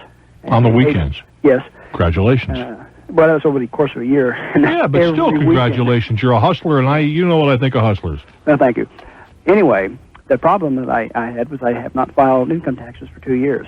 And why? Well, you know. No. I don't know. Were you careless, or you just didn't have the money, or were you trying to beat them, or what? No, probably beat them. Not necessarily with that in mind, but I tend to lean that way. All right. But anyway, of course, they've been sending me letters, and they've got increasingly nasty. Well, let's back up a little bit. When you did this part-time job, were you a private contractor? Did they take money out of your pay, or No, what? private contractor. What kind of job was it? It was a maintenance, setups and cleanups after events. Okay, so they sent 1099. They sent 1099s out. Yes. And you didn't file at all? No, I didn't file at all. Not for the last 2 years. Did you have a regular job? Yes. Did they withhold on that? No. What kind of a regular job did you have? Masonry. And that was all private contractors too? Mm-hmm. Goodness gracious! So how much did you earn doing the masonry thing? Oh, somewhere between 15 and 20. You're gonna owe them a bit of money. Yeah, a little bit. And they caught up with you, huh? Well, I wasn't. It's not like I'm trying to dodge them or anything. It's just that. Well, but they did. I mean, I've had people call me and say, for 20 years I haven't filed, and nothing's happened. For 20 years. in your case, they did catch up with you. Yeah. They want to know where the return is, right? Right. Okay. So now what? Well, anyway, they filed a lien on my home, and. Whoa! That's a giant step. Now, it didn't go from I wrote you a letter. Where's your return? Do I put the several lien? letters. And the letters were increasingly nasty, and I just ignored them. The only thing that goes away when you ignore it is your teeth. Yes, I understand that. You just ignored them completely. Yes, I ignored them. I knew that, of course, not counting what I understand now or seem to understand, I knew that I would have to go down there eventually and make some kind of arrangement. And so I was expecting to do that. Well, yeah, okay, go ahead. So anyway, they filed the lien, and I got a letter from some people that told me that I did not have to pay the IRS. What kind of people? Well, it's an organization of people that are off the tax rolls. Yeah, maybe. Tax protesters, that kind of stuff? No, they're not necessarily tax protesters. They are off the tax rolls. Why are they off the tax rolls? Well, they tell me that when we sign a signature card at the bank or take out a loan or do any number of other things with the banking system, that we enter a maritime contract. And that's the contract that the IRS uses to take people's homes and put people in jail and this and that. You believe all this? Well, I don't know that I disbelieve it, and I don't know that I believe it. But what do they say they're going to do for you? Well, they tell me that the contract was entered into unknowingly and that it can be revoked. Maybe it can be. This sounds like the same guys who are saying that you don't get paid in dollars, you get paid in Federal Reserve notes. Mm-hmm. Therefore, you owe no taxes. Well, those guys are, Yeah, they're in jail. Yeah, so I was going to say, some of them are doing hard time. Yeah. I understand. If I were in your position, well, I would have done this a long time ago. I'd get hold of an enrolled agent, someone or an accountant who is admitted to practice before the IRS, and let them take care of this for you. How much money does the IRS contend that you owe them right now? Between $9,000 and $10,000. Well, that's a doable number, isn't it? Mm-hmm. Why don't you get yourself a professional on this before it gets worse? Yeah. So you don't know anything about these people, really? Not the name of the... I want you to tell my producer off the air the name of the organization. Now, she's going to put you on a mute, and Stacy, if you'll repeat this to Melissa's going to whisper in my ear, and maybe I'll know what we're talking about here. No, I do not know the name of I'm not familiar with the organization. Just for the heck of it, we take a little time out. Wichita, are you there? Mm-hmm. Let me see if somebody knows something. I mean, I'm not going to use the name on the air, but you've given enough where it may be somebody can... I mean, I know what the name of the company is, and I don't want an expert to identify them. I don't want to get involved in that can of worms, okay? Mm-hmm. But maybe somebody has a comment. It's my contention you're going to have to pay the money. And these technicalities, maritime contracts, Federal Reserve notes, they sound great on talk shows. They sound fine in books. They also give you lots of time to write those books because you generally spend it in some federal penitentiary. The number is 212-245-6040. 212-245-6040. If you're an accountant, maybe you're an enrolled agent, maybe you're a tax attorney, maybe you know about these. Maybe you've gone for it and it worked. Maybe you've gone for it and it didn't work. 212-245-6040. You can help me and help my friend in Wichita. I'm Bruce Williams. This is Talknet. I have an accountant from Orlando, Florida. Hello there. Hi, how are you? I am well. Basically, I think this guy's wasting his time. I agree with you wholeheartedly. Most of these organizations they have some other motive, usually to make money on their own. Indeed. No, he's really wasting his time, and furthermore, I don't know how they propose to challenge it for him, but if he takes this before any of the IRS, particularly the tax court... Frivolous suit. It's a frivolous suit, and he's looking at a minimum fine of $5,000 for bringing a frivolous suit. An attorney is subject to the $5,000. He's really wasting his time. Indeed. I would not do it. He needs to just come clean with his tax issues. Like you said, get an accountant, solve it, go before him, and please some time to pay or whatever he needs to do. Yeah, and these stories make great talk show guests on certain kinds of talk shows, both television and radio. They sell a lot of books. There are any number of tax publications that accountants and attorneys can subscribe to, and you read these cases all the time, and it's just gotten totally out of hand, and they're not successful. It's just someone looking to avoid the tax, and it's just not going to happen. But it sounds great, you say. That's the thing. It sounds great. They're at the white horse in the whole routine. Yeah. I really appreciate your call. Thank you so very much. We go now to Madison, Wisconsin, WTDY country. Hello there. Good evening, Bruce. Hi. My question is, I'm trying to organize a group of people, hearing impaired people, to go to a gambling casino in Minnesota. Hearing impaired? Deaf. Yeah, okay. To gambling in Minnesota? What are they? That's that $5 blackjacker stuff? Well, I don't know. I'm reading an ad out of a paper here. It has a 2-day gambling trip, and it's real interesting. It costs $50. They give you a $100 cash rebate. Yeah, okay. Plus bus transportation. Yeah, that's cool. I'm surprised they do that to these places. Well, no, I'm not surprised, because these are all grind joints. Yeah. There's no way you can win, so they can afford to do things. So my question is, if I can get a group of, be like an interpreter or... Yeah, somebody who signs, I understand. No, the middle person for this tour group. Yeah. You know, if I organize a group of deaf people to go up there, what responsibilities or liabilities would I be? Well, what is your role going to be? I'd be going there as a gambler. You're going to make money, or are you just doing this gratuitously because these are people that you get along with? They're people I get along with. My wife's hearing impaired. And no, what I'm trying to get to, you're not doing this for profit. You're just doing this to be a catalytic agent, right? Correct. You're not making any money in this deal. I wouldn't make it unless I did it at the casino. Well, that's lots of luck in those casinos. I know. No, what you ought to do is contact the organization. You know, see, most casinos, whether they're little bitty jobbies in those grind houses, which I'm opposed to, that are up there, they're proliferating in the Midwest, or it's Atlantic City or Las Vegas or Reno, Tahoe, that area.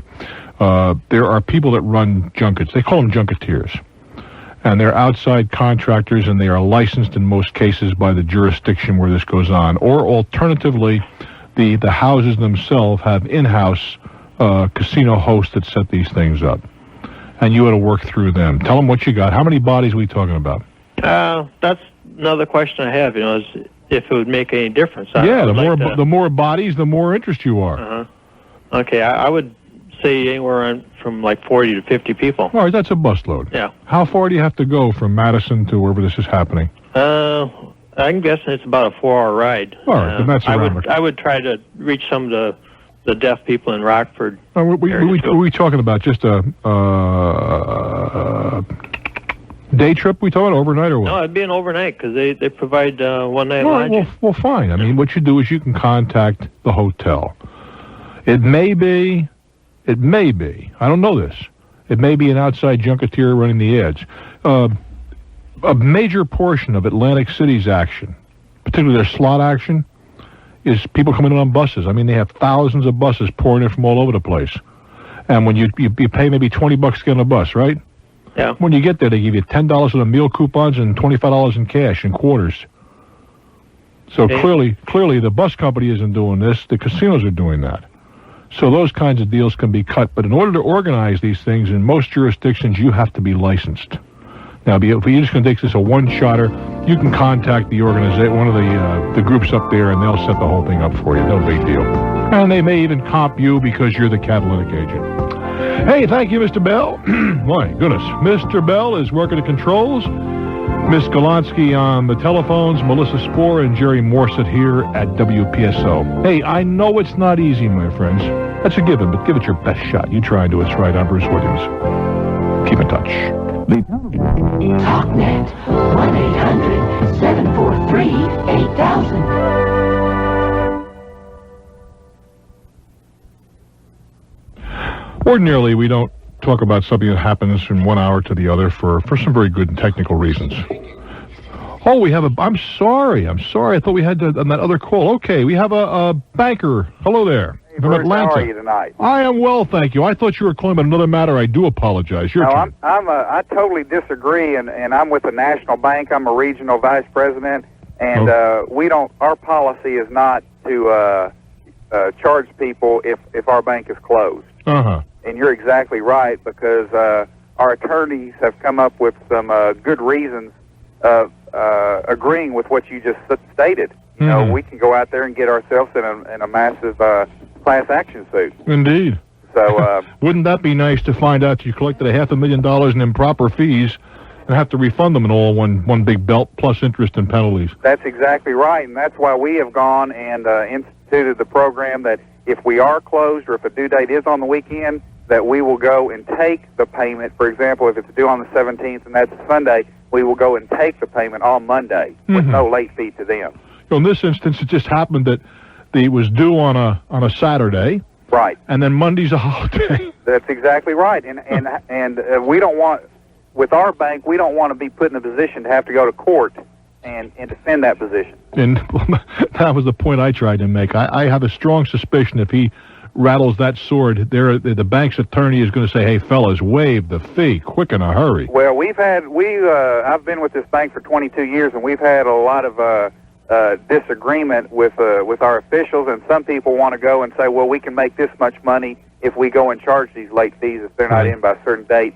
But sure, you can make that money, but what happens if one person comes up and files a suit? One stinker like me, huh? That's exactly right. You have a great show, Bruce. Good night. Hey, really, thank you very much for affirming, but more important, I like to hear from someone who knows what they're talking about. Thanks again, Tiger. What the heck? You don't stick your neck out if you're a major player, not if you're smart. Corvallis, Oregon. Hello there. Corvallis, are you there? Yeah, I'm here. Let's do it, kid. Oh, I just want to tell you I love your show. I've been listening to it for about 7 years.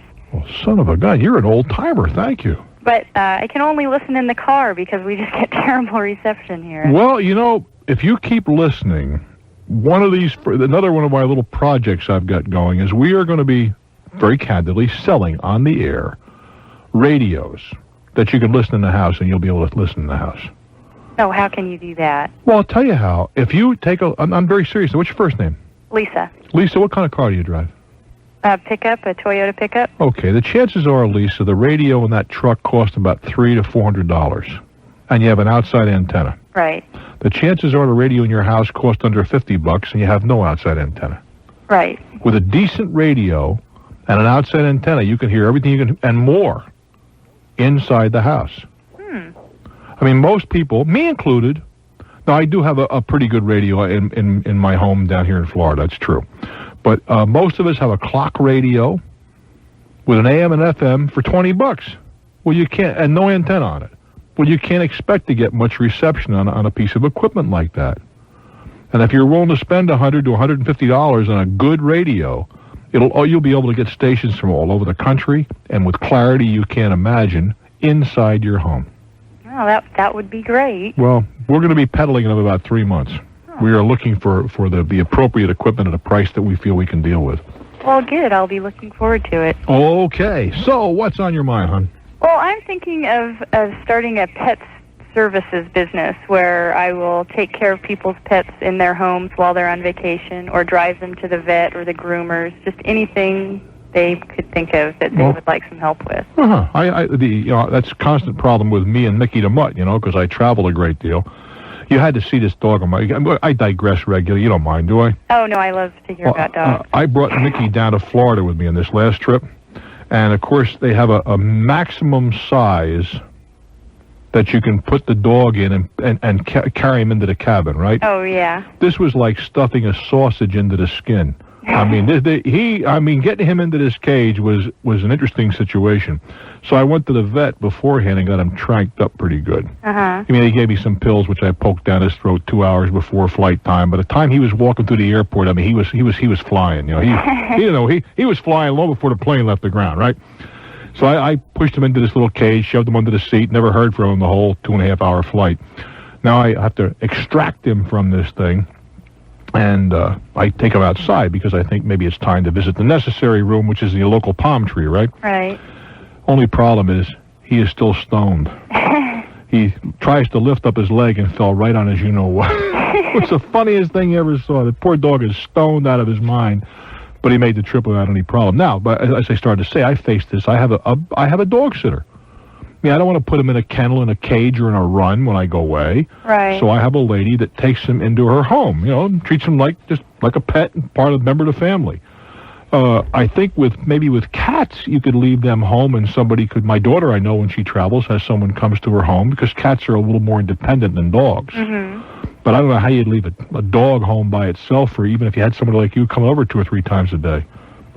Well, that's like my dog is a outside inside dog, and actually a woman did this for me, and then we moved, and I thought maybe I'd start doing it here. Well, there's certainly, for someone like me, there are a lot of, I had to get fortunately one of my daughters is home last week, but I had to get a certificate in order to put him on an airplane.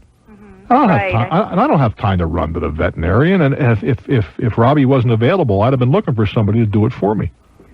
If they're like an indoor-outdoor dog, then they can stay out during the day and come in at night. Sure. That kind of, if you have strictly a house dog, it might be a problem. And cats, as I mentioned, as you well know, are independent, and birds and whatever require some attention. I would think that there might be. How big a town are you in, or how big an area are you in? This town has, I think, about 20,000 people. How big an area, the general area? I think you need more than that to support this kind of a habit, is what I'm getting to. Oh, well, I was mostly thinking of doing it not like a 40-hour-a-week time job, but to supplement our income. Uh-huh. So I couldn't spend too incredibly much time with it. Mm-hmm. I think something like that might work for you. But my specific question was, what kind of insurance do you think, if I'm going into people's homes or if I'm driving their big show dogs around or something? Well, you see, unlike a child, if you were running some kind of a daycare environment, a parent does not have the right to sign a child's rights away. Uh-huh. But a pet owner, as much as you might think of it as your child, you do have the right to sign your pet's rights away. What I'm getting at is that you could easily enough have your attorney prepare a very simple release that while you would exercise all diligence and care, you were not responsible if something were to happen to the animal. Now, the other side of that equation is, you are in people's homes. Uh-huh. And that can get a little troublesome because, the diamond ring that just disappeared, now you know how that goes. Right. Now, there is insurance that one can buy, but it would be expensive. And I'm not quite certain how you'd handle that. I know how it could be handled, but whether it could be handled in a fashion, that's right, within the framework of the economics involved is another whole question. And that's a question to ask a good insurance broker in your area. You explain that you'd be going into people's homes unsupervised, and you'd want some kind of a liability policy in case you're accused of something being missing. Okay, and then they could tell you how much it would be, and you just have to decide whether or not you could do that or not. Okay. But I'm confident the disclaimer, the waiver of liability with regard to the pet would be a relatively simple thing to have prepared by an attorney. And I would suggest that. Or limit your liability to a certain number. Your liability is limited to $500 no matter what. Or there's a whole lot of permutations here. Okay. Well, that sounds like a good idea. I do wish you well. What kind of dog is Mickey? Mickey is a Boston Terrier. Oh, okay. He's show quality, snorts like crazy, snores unbelievably, and is a lot of fun, a lot of company, and thinks this. I have a cover on the pool, not a pool cover to keep debris out because it's an enclosed pool, but it's to keep the heat in the, the heated pool. So Knucklehead didn't realize that, and he walks out on this thing. Now he's up to his elbows in water. It's big enough to support him unless you get to the edge. Didn't know what to do. Now he's standing out there and about to his knees in water. I don't think he's going to do that again. I think he's a quick study. I wish you well, dear. I'm Bruce Williams. Stick around. This is Talknet. We're off to the land of the magic mouse. Tom Kennington, Tom there, who's right now in Paris, and you, Orlando, Florida. Hello there. Hello, Bruce. How are you? I am very well, thank you. I've been a long-time listener and a first-time caller. Glad you got here, Guy. Oh, yes. What my problem is, for Valentine's Day, I went to this very prominent candy store here in Orlando, and I selected a variety of candy. Loaded up on the calories, huh? Yes. No, this was sugarless candy. Is that right? Oh, yes. Okay. And the candy was $13 a pound. And so I bought 3 individual pounds. Okay. And the lady said that I would have to buy a box for the candy, which was $5 per box. If you wanted a heart or something, you mean? Yes. Yeah. And I sent the candy to 2 different places. I sent 1 box to Virginia, and I sent 2 boxes to Massachusetts. And Valentine's night, I sent 1 box to my mother in Virginia, 1 box to my mother-in-law in Massachusetts, and 1 box to my wife in Massachusetts. That night, I called my wife, and she said that they had a bad reaction from the candy. They had diarrhea. Is that right? Yes, they developed diarrhea and nausea. They nauseated and everything. And how about your mother in Virginia? The same thing? She called my wife that Saturday, and she went through the same identical thing. She called my wife that Saturday because she just knew I had sent her candy also. Sure. And Great. I only got a couple of seconds, so what did the store say when you went back to see them? Oh, I went back, and they said that they could give me my money back for the candy, but the box wasn't defective and nothing was wrong with the box. Well... And so I was arguing the point that I should get $5 for the box back, and they told me to send the candy back to them. They wanted to send it out for analysis. Well, I can understand that. And I told everyone involved to send the box back also. I got a feeling you're going to be stuck with a box. I think they're taking the law. I think what they're doing is taking a very foolish, short-term point of view. Yes. I'll give you that. But the fact that they're going to give you the money back on the candy, I think I'd take my $39 and be glad it's not worse. Oh, yes, they did pay me for the candy. And, they took my word because I was dealing with the manager, and she remembered me because we were joking and everything. Well, what we're going to do is hang on to the hearts, and next year pack them with another candy. Yes, I will. I wish you well, kid. Okay, thank you. All righty. Stuart Bell working very hard in New York, along with Stacy Golonsky, Bill Lally, and George Bennett. Here in our studios in WPSO Country, Newport Richey, Florida, we have Melissa Spohr and Jerry Morset. Good people all. Thank you so much for joining me, my friends. I'm Bruce. This is Talknet. Someone to count on, a friend you can turn to, someone to share with, because that's what friends do. Someone to listen, Talknet, someone who cares. Well, hello there. How are you? I'm Bruce Williams. Welcome, my friends. Welcome to my world. Welcome to Talknet. We talk to you, with you, and about you. About you and your life, your hopes, your ambitions, and on occasion, we'll spin a dream. I'm Bruce for Talknet. Wow, our telephone number. Yes, it's 800-743-8000, 800-743-8000. That'll get you here from just about anywhere in North America. And Stacy tells me she's got a line or two open, so if you're a mind, we'd like to hear from you. 800-743-8000. Let's begin the festivities. Bedford, Texas, your turn. Hello, good evening, Bruce. Hi. I'm a pilot with a major airline, and out of Dallas-Fort Worth. And, what do you drive? Oh, I'm on a McDonnell Douglas MD-80. M80. Yeah, that's a nice airplane. Thank you.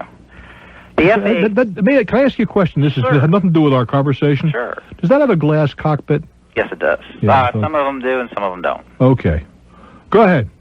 Well, the FAA has mandated that the airport board of directors come up with airport access badges for the airport, unique to that particular airport. Yeah, I can understand that. That's just a little part of the security thing. Oh, absolutely, and I have no problem with having something like that. But what they're doing is they are digitally imprinting your fingerprint into this and into a computer. Yeah. And they're trying to use this for identification. What's wrong with that? That's where I do have a problem with it. If it was just a fingerprint on the card, I don't have any problem because I have control over that card. Yeah. And same thing with the Social Security number. If it was just on the card, I wouldn't have a problem with that. But they're placing this into a computer system, and I have no control over that, where it goes, who sees the information, or anything. Well, what information are you concerned about? The thumbprint? Well, the thumbprint and the Social Security number, both. Well, neither. First, oops, my microphone is having it just collapsed on me here. Sure. I'll prop the thing up. Let's separate the two things, shall we? Okay. The Social Security number. I think that is of absolutely no moment, not even worth discussing. Well, the reason why I'm concerned with that is just a few months ago I was going to purchase some foreclosure property. Yeah. And I got a hold of an individual's Social Security number, and I was really upset with the kind of information I was able to come up with. What would you bet, Captain, I can come up with yours in 24 hours? Just give me your name. Oh, I have no doubt you can. You can go down to where I got it, a voter registration place. There's so many places. So that the Social Security number is the dissemination of it is ubiquitous. It's everywhere. Well, that's why I'm trying to limit that. Well, but you can't. But it's too late now. How old are you? I'm 39. It's too late. Your Social Security number is everywhere. It's in insurance files. If you've got an automobile insurance policy, it's kicking around that inspection someplace. If you purchase life insurance, it's there somewhere. If you have if you have a credit card or two, it's floating around there. Did you go to college? Yes. Likelihood is it was your student ID number? It was not. Okay. I'll bet it's in the file there somewhere. It's just I wouldn't I think you can put that one away. All right. Because there's just too many places to staunch the flow. It's already that barn has been well, that theft is gone. Really it is. Now as to the thumbprint. One place were you in the military? Yes. Well, those files are supposedly protected under access and so on like that. Cut me a break. You're too mature to say that. All right. Those fingerprints of yours are excessive. But where can I draw the line? Well, you and really when can't. In today's unfortunate mechanized world, I don't know where the line is. I don't know if there is a line. Well, when I asked them who gave them the authority to do it, no one has been able to come up with that answer. They don't have no one locally, and I'm pursuing it nationally. No one has given me the answer as who has the authority to request that information. To request what? Both my Social Security number and my fingerprint. That's well, an invasion a lot of people can privacy. request a lot of people can request your social. I can request that. Right. Well, I'm referring. If you want to do business with me, I'll say if you don't want to give it to me, fine. Then I won't do business with you. I know you can start all kinds of lawsuits. It's rather like the business of credit cards. They in some states you can't ask for collateral identification and so forth. Well, but like I can also I don't refuse have a problem to do business with having my fingerprint on the card, but to have it scanned into a computer, which I have no control over where that But gets what I'm trying to explain, I understand what you're telling me, but I'm saying that information is so widespread. You're saying maybe we gotta man the ramparts, circle the wagons. I say it's too late for that. So I'm also not the only one that's making this complaint. Well, you can make the complaint, but to what end? That's what I'm trying to get to. For example, what's your first name? Chris. Chris, you walk into a store, right? Mm-hmm. And you decide, for whatever reason, to pay for a purchase by check. Fair enough? Mm-hmm. I can get enough information on that check to do a workup on you with more information than you probably know about yourself. Oh, absolutely. So, but I'm trying that information is so widely disseminated for all of us that I don't see where I think that if there was going to be concern over this issue, we're 40 or 50 years too late. Okay. I just think there are other things to be that in your life that are more important and that should give you more pause. Now you may disagree with that, and you're certainly free to, but I just have to believe in this at this point that there is so much information. I mean, right from you probably took SATs before you went to college, right? Correct. I mean, and if you went to graduate school, the graduate records, and it goes on forever. LSAT, just the information that you supplied ETS to take some of those tests is enormous. You've applied, as I have, I'm sure, for life insurance. Man, you got to put down your father's name, your mother's maiden name, all kinds of good stuff. I even had to supply my death certificate. You bet. There you go. Exactly. So, I think it's too late, Chris. I don't know that it does any great harm. Don't misunderstand me.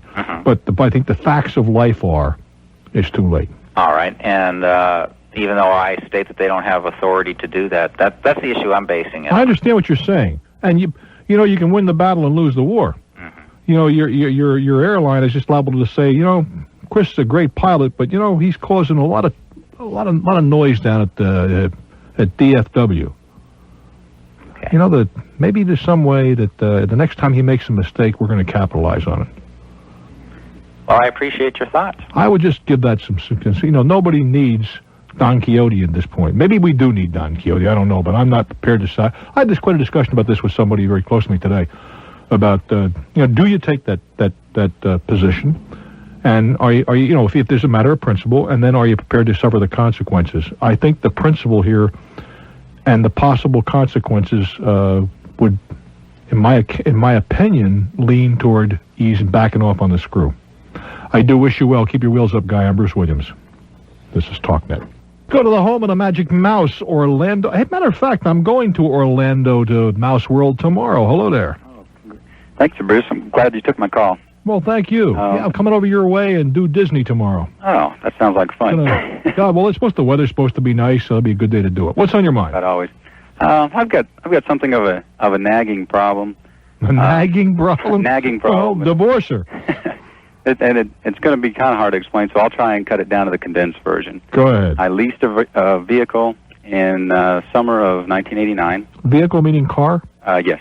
Okay. At that time, I was living in Newport News, Virginia. Okay. Were you Navy? Navy, yes. Figures. Okay.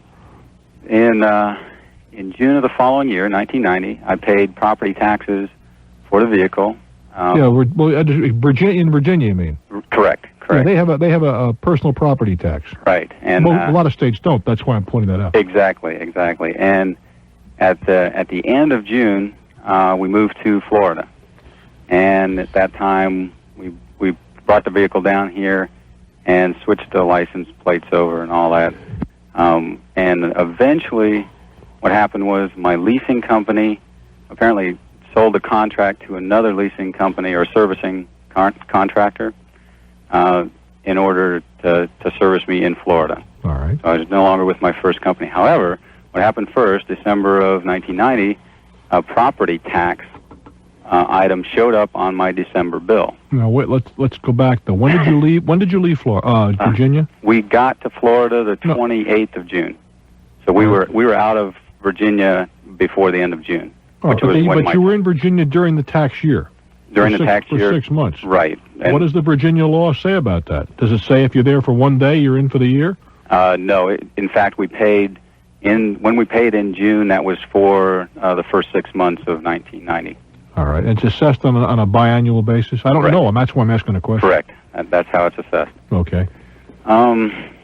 So the item for property tax showed up on my bill in December of 1990. I wrote a letter to the company and said, I don't understand this.